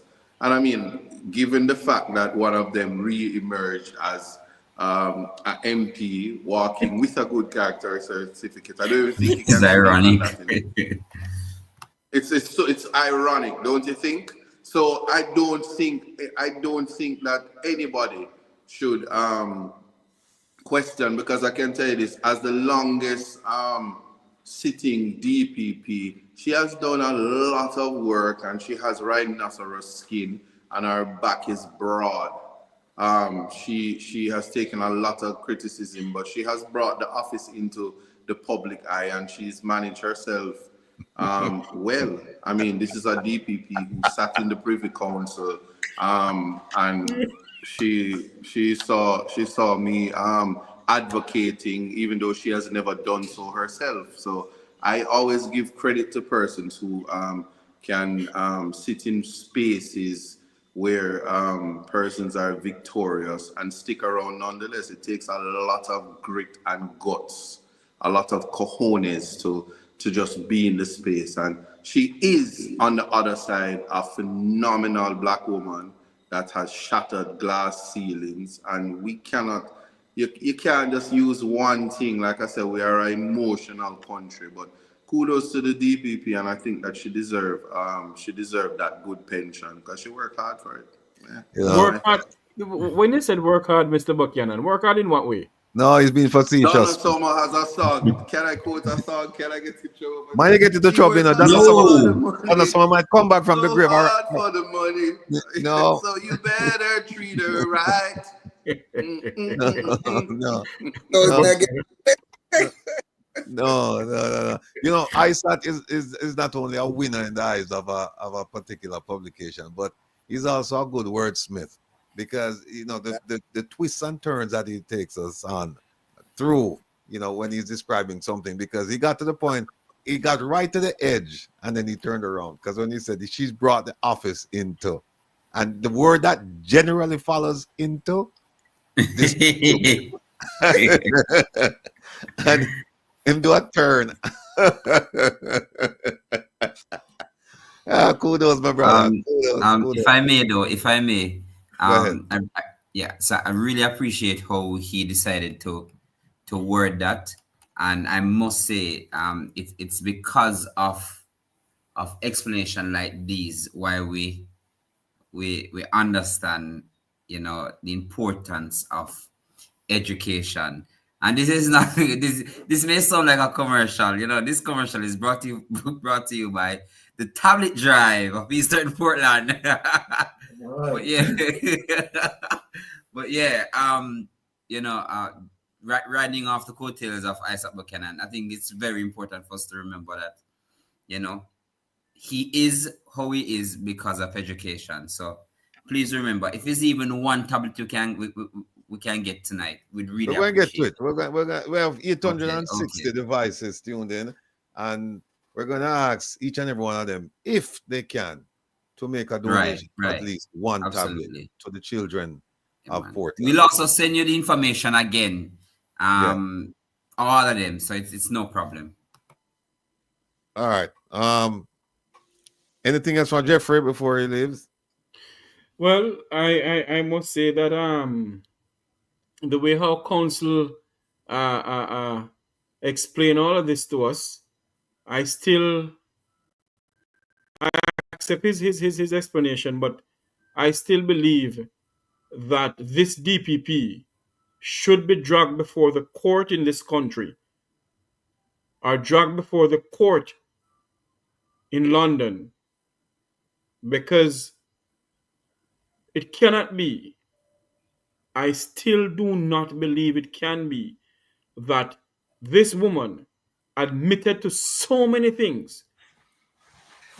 If it was somebody who lived below a crossroad, if it was someone below a crossroad, they would not gone to prison.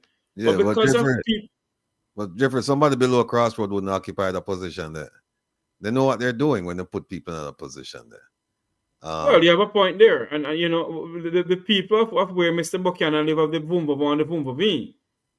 Yeah, Isaac. It No, begs really, to what ask that mean? questions, though. Jeffrey, what Ratty. Vumva mean? I beg your pardon? I keep hearing you saying that it's so funny, but I don't know what it means. Well, I'm gonna make you do some research on that. Okay. I certainly know the meaning of it. All right. But I just want to say thanks very much for having me on, Mr. Rattigan. Thanks to my good friend Yes, sir. Sir Rowan James, everyone, Ishmael, Jamaics, good night, Ratty, we'll talk. All right, sir. Behave Yeah. yourself tonight. All the best. All right. All right, Ratty, nice. Let me ask. Ratty, Yes, sir.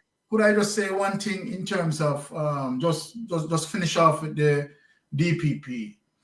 Because while we are here, and we have our different opinions and we respect every opinion. Let me say that. But I am saying if you are to just really look on the context of everything, to the fact that, okay, when we talk about tamper jury, right, in that regards, the question is, okay, acceptable norms as it relates to what Isaac Buchanan explained. Doesn't mean that justice prevail. And I am saying, as it relates to those persons who may have experienced situation as it relates to tamper jury, and said Vision 2020 that might be one or two of those persons are innocent. How do you deal with that? What is the course of correction in terms of that? Not knowing, in fact, right, that you may have, right, one or two persons, right, based on the experience of Paula Llewellyn, right, cognizant of tamper jury, and still pursue with the case. I am saying that in any situation where you may have one or two persons, might be of the hundreds of persons, I don't know the numbers, right, that may innocent. How do we correct that? What is the process in correcting that? I want to answer you immediately. At the end of the Sean Campbell case, aka the Vibes Cartel case, there was a call from myself and my colleagues who represented the retrials phase of it for the Innocence Project. I agree with you 100% that there are persons languishing in prisons with convictions that are questionable in light of the ruling of the court. The issue is about fair trial hearing, and one wonders, given the practices that was emanating from that office and the admission of the learned DPP, whether we can say that there are young men languishing in prison under questionable circumstances, and it may amount to legislation that will allow for the lawyers and the innocent projects to open up these cases to make sure that where there are tainted jurors, that fair trial could not have been given the outcome, and even issues when it comes to DNA and several other things that we ought to be looking at, because I can tell you a day in prison is like 1,000 years in thy sight, and many of us will never live to see 1,000 years, but that's what a day in prison feels like. So I do take the point, and that is something that as a nation we ought to be pushing for. Since I've been on this campaign, I can tell you the irony is that I've gone into spaces where several persons whom I was instrumental in freeing have escaped the hustle and bustle of Kingston, and have found their way in this side of the country to stay away from the evils of wrongful prosecution from start to finish. I mean, Mr. James is on the platform, and I heard he said something, but the investigation, justice delayed is justice denied. Delay defeats equity. all of these things are taken taken in the round is what Mystic, you are correcting as to whether or not it would be feasible to have, you know, persons being convicted under the same regime. If this were America, George Bush would have certainly ensured that the Iraq behavior would be no more from generations following. If anybody know about the invasion in Iraq and how that went down for Saddam and his generation, it ought not to be allowed. So I take your point where that is concerned, but just not to conflate issues, but to say that the incarceration is something we need to look at, how we turn ordinary citizens into criminals. Even as Jamaica is on the platform, and if you know his story, it takes a lot of courage for him to stand firm, because there was a systematic defect in play that could have caused the young man to say anything or anything, and we would be raising funds to help him rehabilitate, because the system itself is designed to turn the young men of Jamaica into criminals by squeezing all the ambition out of them. But that's my thought. Thank you for that, Isaac. Well said. All right, go ahead, Ratty. Yeah. I think we have exhausted that topic. What I'd like to do at this point is to bring on Chairman Ron James and have him give us a perspective of an issue that he feels should be front and center in terms of the year-end review, whether it be the state of emergency or the police tactics, or the violation of the JCF the violation of the JCF's violation of the court order to implement the overtime pay system, the continuing violation. Chairman James, the floor is yours, sir. I will choose to take a topic that is rather unusual, which is the Jamaica eye gone blind. Oh, yeah. Because I believe that over a period of time, I have seen my cause fall on deaf ears to ensure that the resources are made available to the organization. And it is not because there is no statutory provision. I believe that, and I will not say it is because of ineptness. I would say it's because of willful blindness that we continue to see the public suffer, because there is not a will on the part of those who are responsible to demonstrate that they have the capacity to carry out the task given to them. The issue of these cameras are critical and can go a very far way in empowering the JCF in bringing about speedy result to investigations. And if you note that many of these incidents that takes place in townships, it is right where these cameras are. And if you ask me, without any empirical data at hand, it is an indictment on the part of the Ministry of National Security. We ought not to be hearing that these cameras are going blind, when it is that the Minister of Finance, through the enactment of a Public Debt Management Act 2013, Section 10, subsection F, is empowered to provide funding in the interest of national security. And for that reason, I believe that you cannot continue to show that lack of will on the part of governance and government in ensuring that the public is safeguarded. I take every citizen's lives very seriously. And I believe that every opportunity, every step should be taken to safeguard every citizen's life in this country.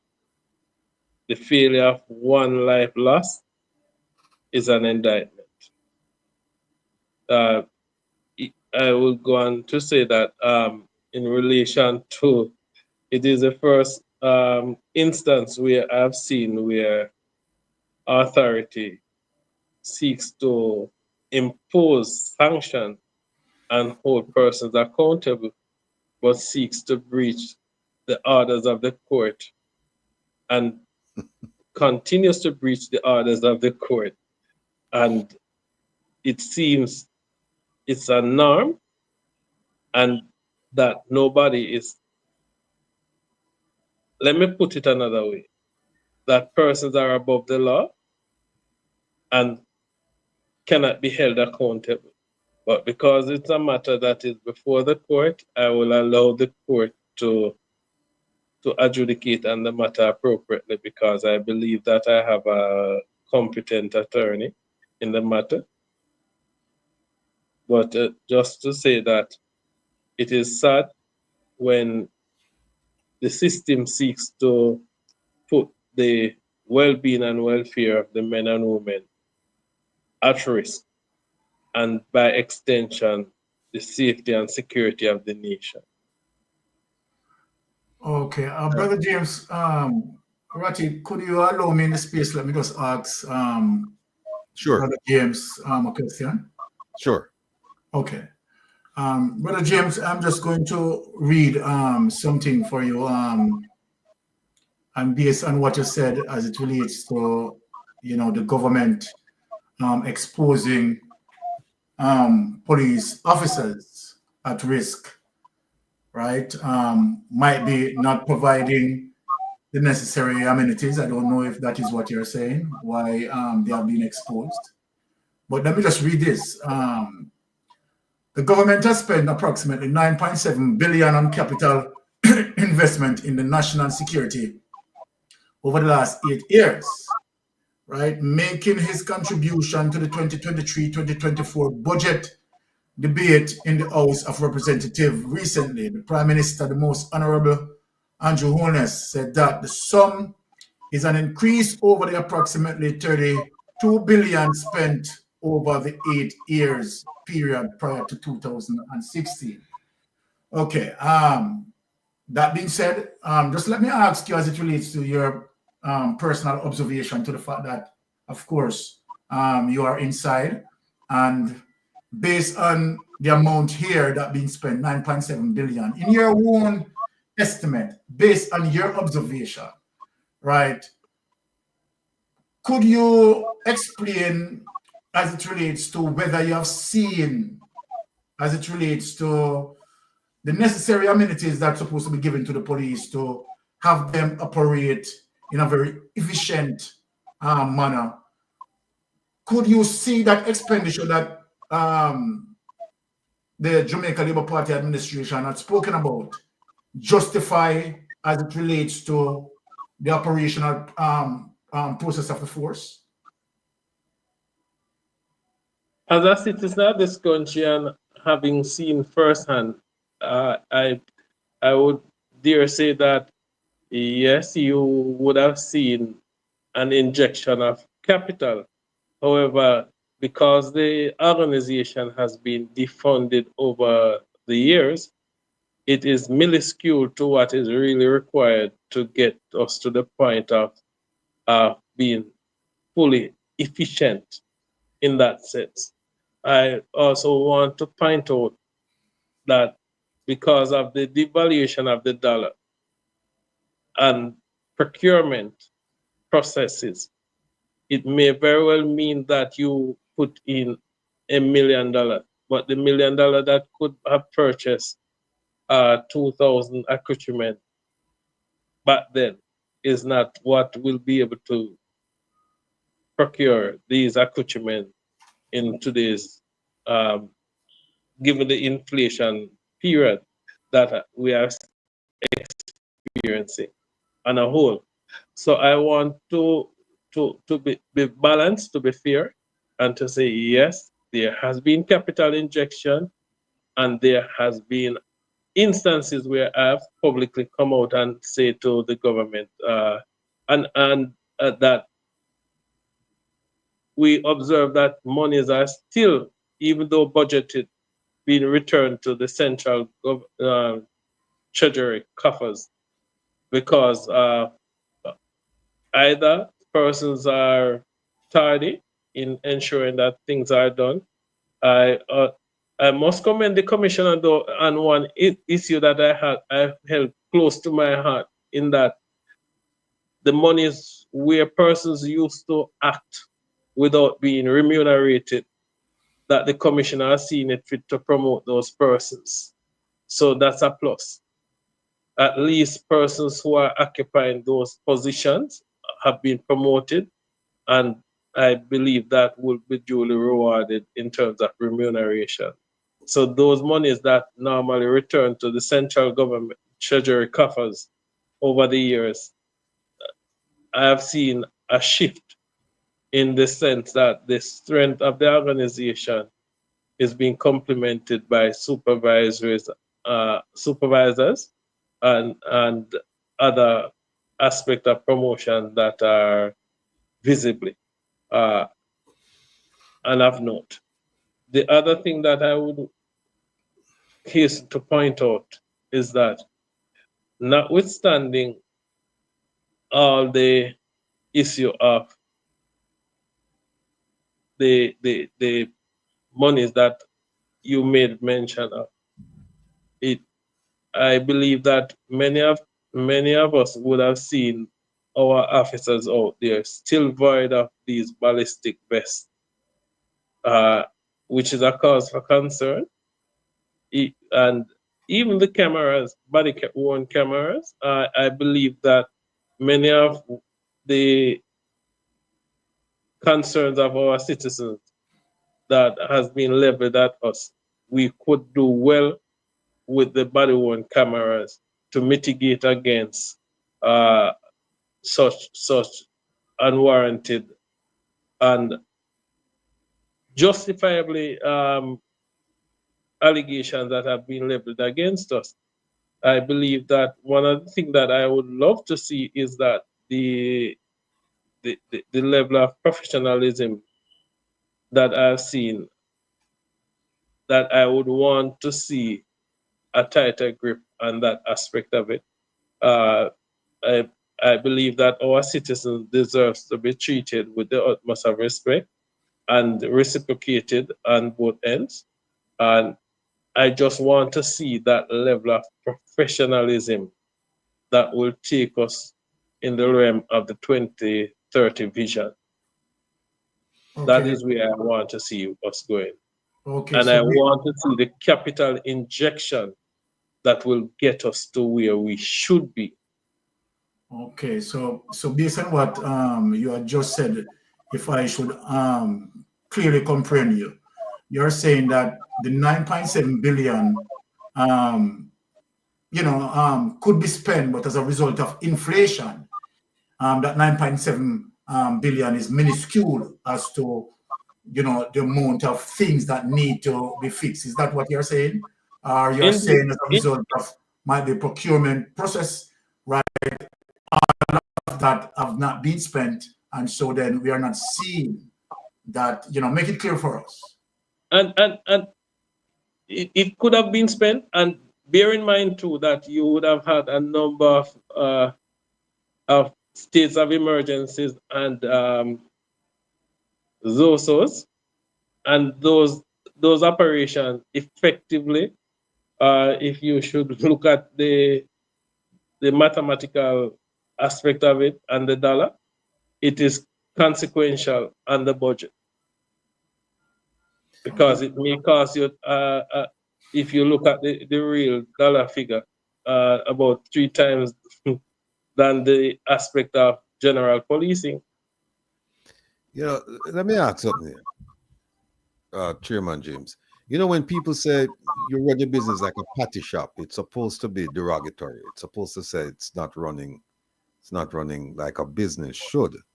But I think it's an insult to a patty shop to when you compare how the government is running the Ministry of National Security. And I'll tell you why. Before this party took the reins of power in February 2016, they convinced the Jamaican public that they were a party of law and order and that they were coming in to set the record straight, to cut down on crime, to reduce corruption, and to make Jamaica a safe place to live. In fact, the Prime Minister said, we're going to make it so safe that you can sleep with your windows and your doors open, right? That was somewhere 2015, 2016. Then they launched something called Plan Secure Jamaica, which was supposed to be the crime plan plus, supposed to be a national security plan where they look at not just not just at the JCF's responsibilities, but also customs and everybody else. It's supposed to be a all of government approach to fighting crime, national security, right? 2016. 2018, they launched Jamaica Eye. 2020, they had something called the Crime Monitoring and Oversight Committee, CMOC. Jamaica Eye was CMA. Jamaica Eye was part of that initiative. That was 2020. Remember, now we're coming from before 2016, and now we're up to 2020. Now we're up to 2024, and our illustrious Minister of National Security, he says that this Jamaica Eye thing is not working out. And why? He said, and I quote, I'm looking at it right now, the reality is that maintenance is a problem. Now, you launched this thing, you were discussing it back prior to 2016. You launched an initiative in 2016. You come with this project, I think, in 2018. And then 6 years later, you're saying, we have a maintenance problem. He said, since we have gone digital with the telecommunication system, nobody in the country has an effective island-wide technology maintenance system. My question is, you never know that. This is when you call piss poor planning. If you're planning, and remember they said that they're planning to, what the term them use, not reorganize the JCF, transform the JCF, right? And if you're planning to transform the JCF and the security architecture, you would think that they would have sat down and discussed all of these issues and come up with different options. But here it is. What, 9 years after they took power, 6 years after they launched the initiative, they're saying, oh, we have a problem. I'm going to put you in the seat now of the high command.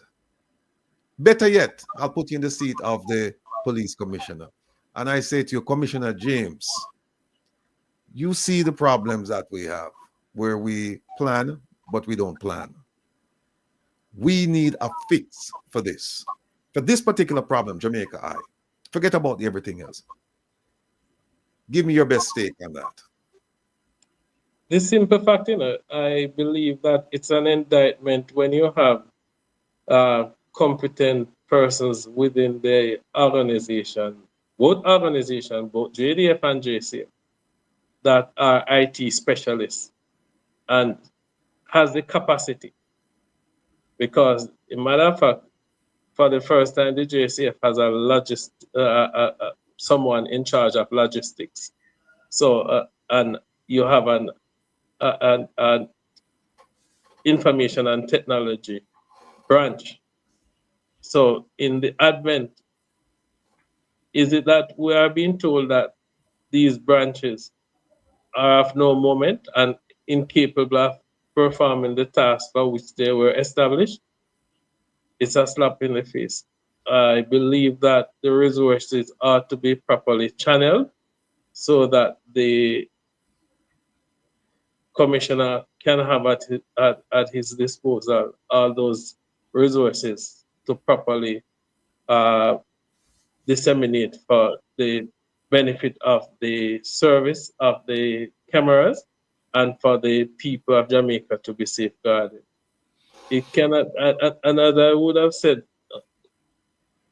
sometime in last year, the lip service and the pretty talk is not something that I relish.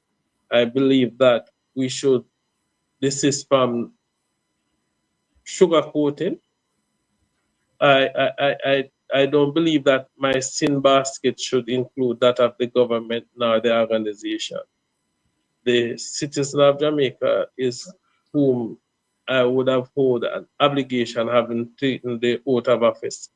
And consequently, in treating with their safety and security, is that they must seek to hold the government accountable.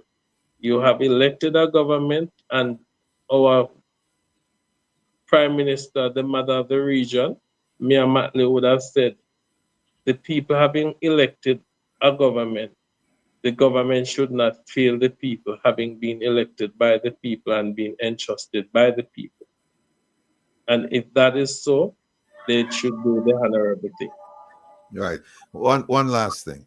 The regarding the court order. And for those of you who don't know, the chairman James spearheaded the cause to have the men and women he represented, and I'll use the past tense because since then, since things have happened since then. I think he represented at the point, I think it was like 96, 97% of the members of the JCF, rank and file. They were not being paid overtime accurately and on time. And he made this a cause for which he's paying dearly right now. He ended up or the federation ended up going to court, and a judge ordered the JCF to install a system whereby people could be paid accurately and on time. And the judge gave them 1 year. And that year ended, I think it was last year, March 31st. Am I correct, sir? Indeed. Yes. And the Minister of Finance and the Public Service, we can say all kinds of things about him, undeservedly so. But in this case, he made sure that the funds were disbursed to address this issue. To date, remember the judge gave him until March 31st of last year to implement the system. To date, I'm still getting complaints from members of the JCF who are not being paid on time and they're not being paid accurately.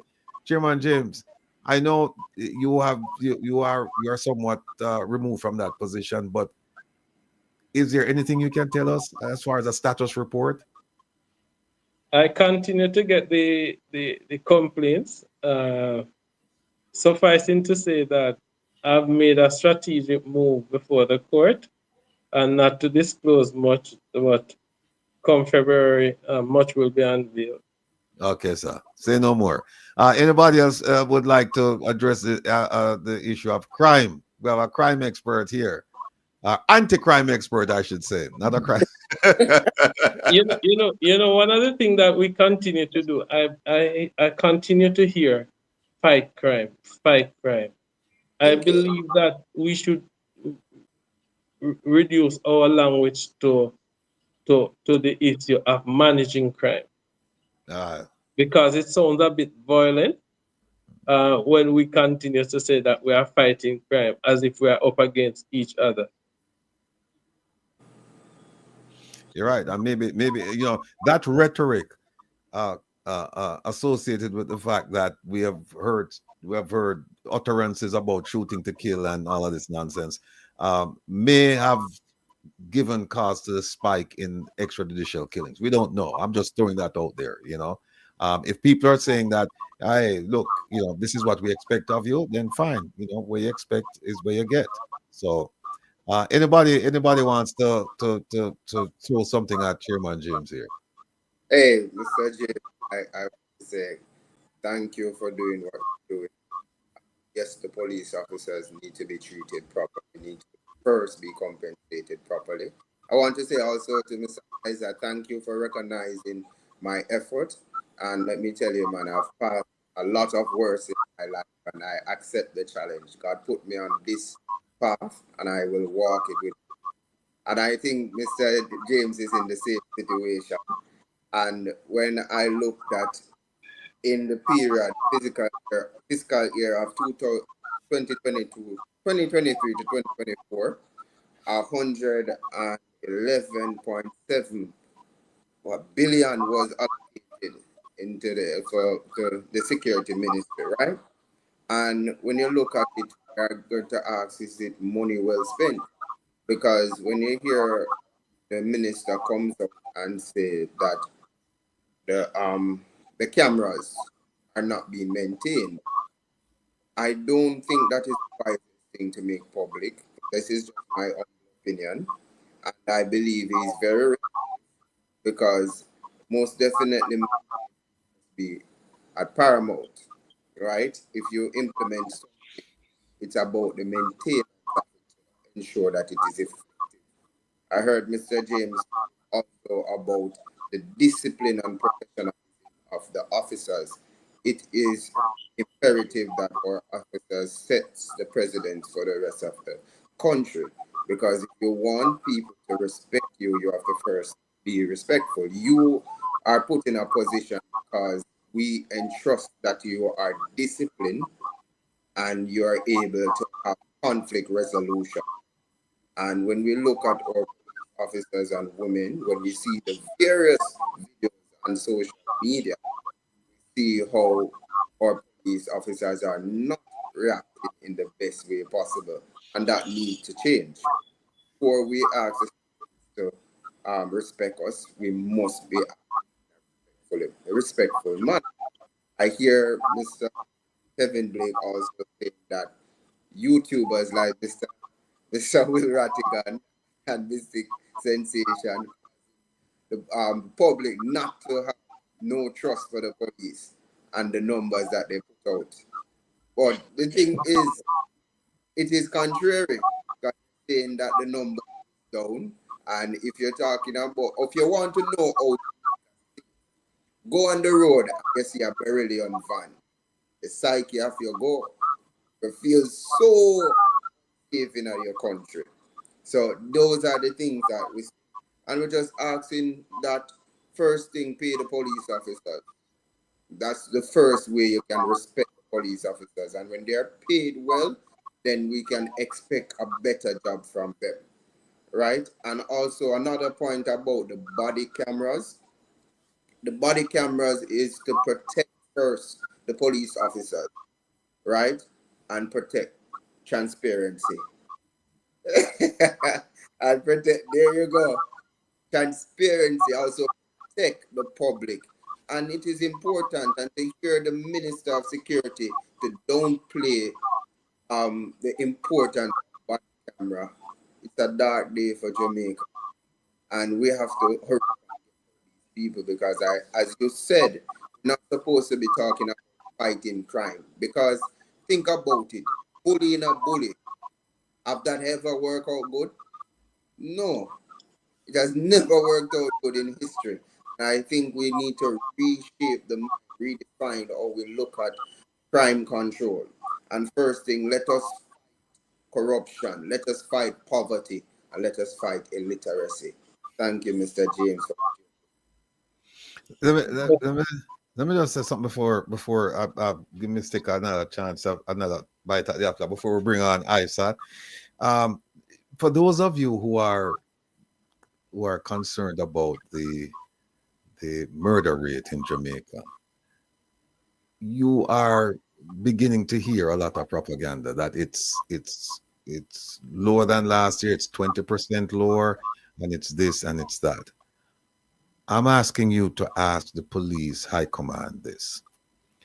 Ask them how many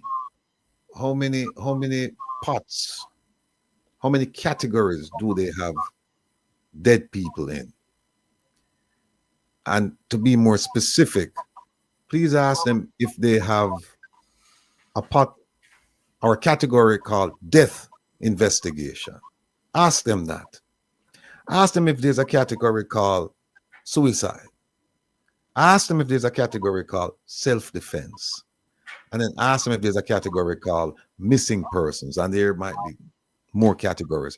The reason I'm telling you this, my people, is that in death investigation, I've seen some of the stats going back to 2016, and they have people in there. And what they're saying for death investigation is that we can't determine positively the cause of death. And so we're going to keep these bodies in there. And I'm telling you, there are hundreds in that category.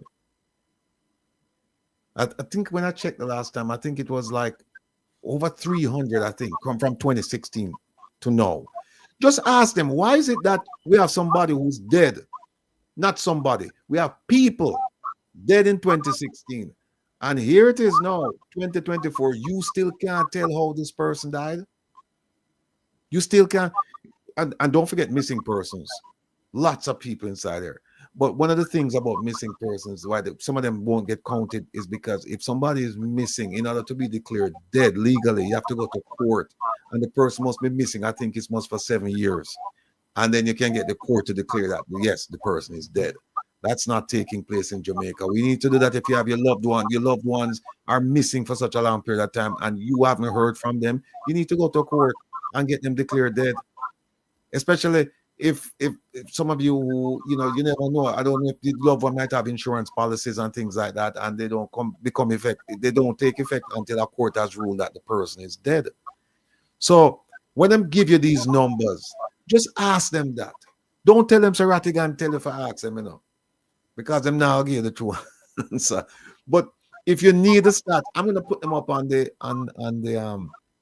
website, ojldf.net, so that you can see. And by the way, one more thing, whatever the numbers that they're gonna give you at the end of the year, mark my words, by March, the number is going to change. By March, the number is going to change. March, April timeframe. It happens every year. They'll tell you 10 people died. And by the time they get to March, April, they'll say, okay, it was 15. But guess what? You are not paying attention to that. You're paying attention to this one, the one that's coming out telling you 10 people died. The one that comes out about 15, you're not going to pay attention. Similarly, the FBI has offered to help Jamaica fight corruption. They have some tools, and they say we can use these tools and we can get money back and we can do something. Let's see if the Jamaican government is going to ask them to come in and help with that, because my belief is that it is not going to happen. They're not going to tell the FBI to come in and look, because you know why? And here it is right here. Here it is right here, people. FBI's anti-corruption tools offer support for Caribbean. You know, in the Caribbean, Jamaica. Here's a gentleman, Eugene Wu. Believe me, government of Jamaica, if you need help and you can't reach Eugene, just give me a call. I'll get Eugene. All right? I'll get Eugene. And Eugene can come to Jamaica and deal with the thing proper. All right? Because this government, and I can't speak about another government, I can't speak about this government. The things that they promised, they have not delivered. And we cannot let them get away by giving us more promises. That's unacceptable. All right, let me move to a story here that I've found quite interesting. It's called Notable Political Winners and Losers of 2024. And we're going to have fun with this. Here it is, ladies and gentlemen. And we see some notable pictures up there, or pictures of notable individuals. And I couldn't help, I'm looking through this thing and I see winners. They put Minister Nigel Clark. And I said, no. Yeah. They didn't do right. They didn't do right here. And they put him first. And we have all kinds of reasons as to why he shouldn't be there in that category.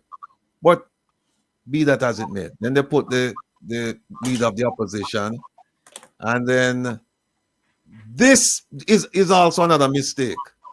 Not the leader of the opposition. When I say another one, I'm talking about the former minister of finance, and this lady, Minister Favor Williams.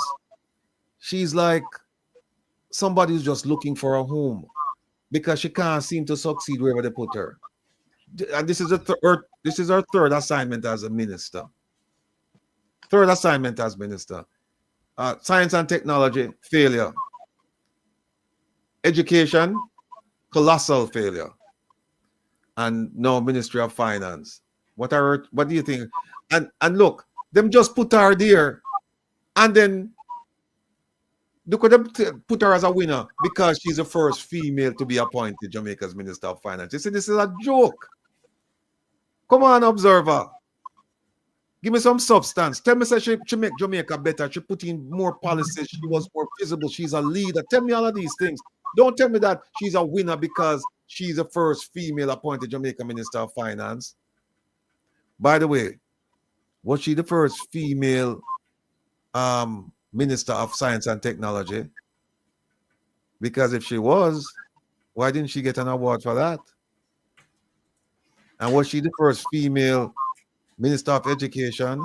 Because if she was, she should have gotten an award for that. So here, when you're just putting people in, you're just putting people up as you kind of decrease the currency of the awards, and I don't like that because and I'll tell you why I don't like that. Because here's a man who really deserves to get an award.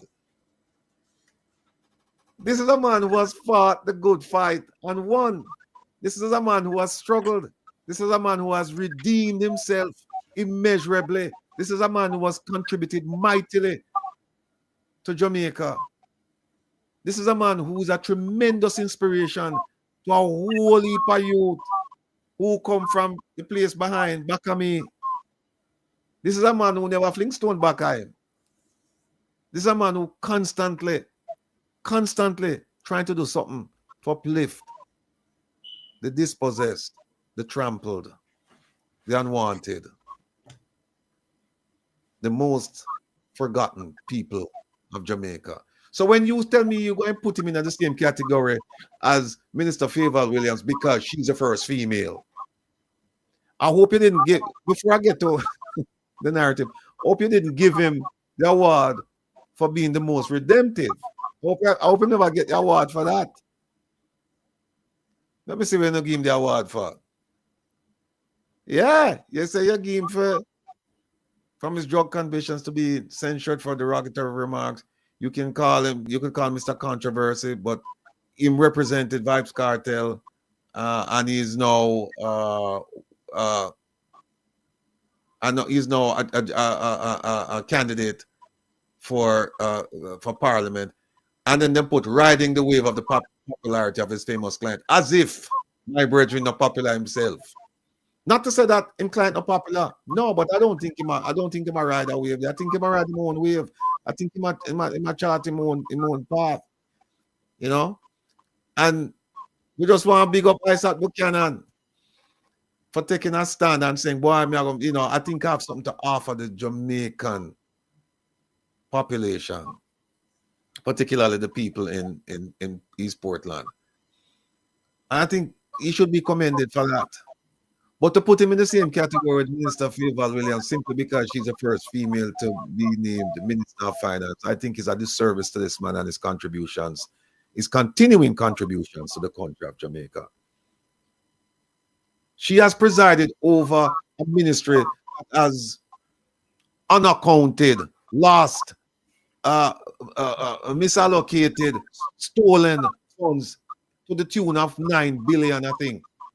She was there, not for all of it, but she was there. And she didn't stop it. So I'm going to come off of the soapbox now.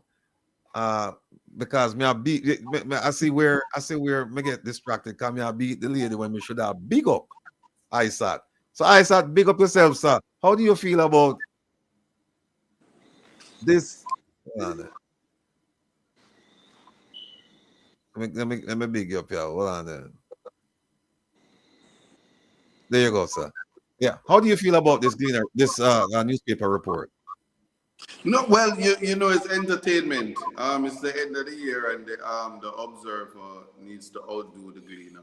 So, I don't think they could have done that without including me. So I think they should pay me. I don't. There's no thought to it. It's local media, and we must deal with the country's business. We have a lot of people on that list who are corruptionists, allegedly. And so if they're putting me in that list to ensure, to remind the people that when it comes to criminality, you must face your charges, do your time, prove rehabilitation, and then wheel and come again, then I rightfully need to be there. But outside of that, it's humpy behavior, and they're just selling papers. And I should get a award for selling papers. I've done so all year. But outside of that, the substance of that which is there, I think that people need to actually do work to be given useless awards. And I hope nobody takes what I'm saying as arrogance. But at the end of it all, the people are suffering. And this is the truth. This is the fact. It's admitted by the government itself. Ironically, these are some political juggernauts. I am simply a candidate, and being a candidate because it is the people like the Flavors and the others who are there as to why somebody like me would need to be a candidate to ensure that the people are well represented. You know, Isaac, I'll tell you. And I'm being honest when I say that, and many people will be offended by it. Isaac, I'll tell you why I believe that this is nothing more than selective reporting. Look at this. This gentleman here, Mr. Dwayne Vaz, right? They have him as a loser. Why? Because he failed to provide information on time. He did provide information, but he did not provide it in a timely fashion to the Integrity Commission, and he was fined $250,000. Right? Now, they never talk about this criminal. This should be a big loser in that sight of everybody. This guy was found guilty. And by the way, while we're talking about him being guilty, here's another loser. This one here. This one was forced to resign.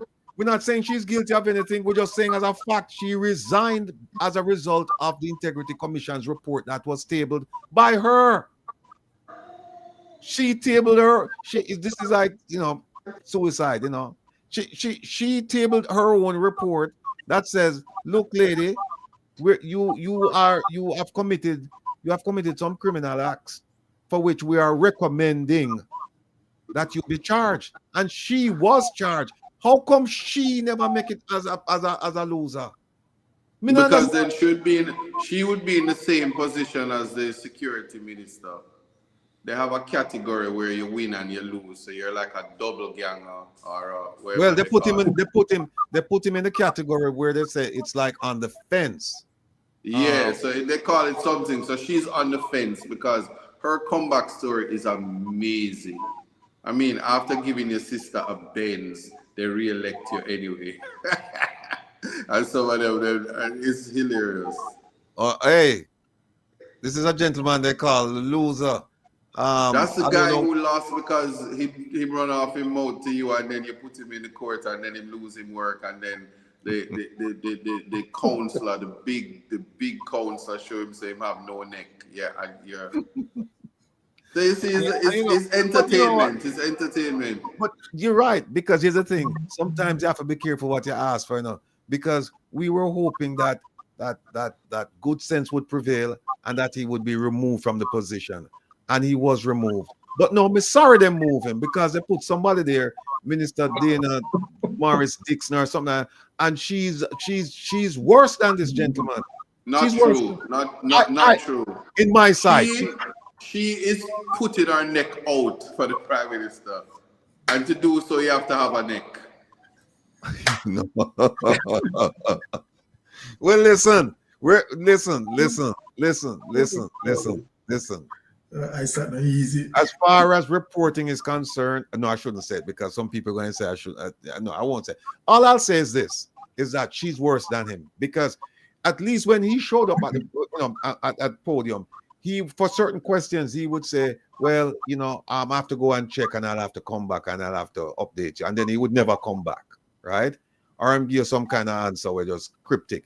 But she came out and gave some answers that just blatantly disingenuous.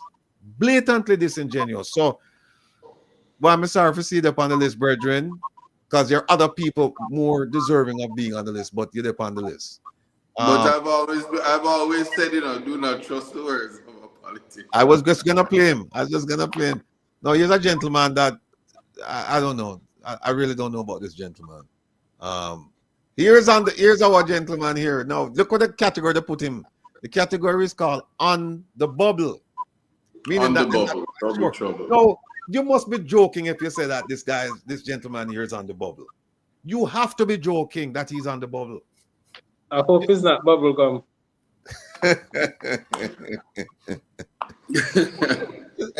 This is a joke. This man can't be on the bubble. This man is if you open a dictionary in Jamaica and you look for failure, no, you look for big failure, you should see his picture. His picture should show up on it. This man is the classic case of political failure. That's him right there. The man knows nothing about fighting crime. Zero. And sometimes he forgets him a medical doctor.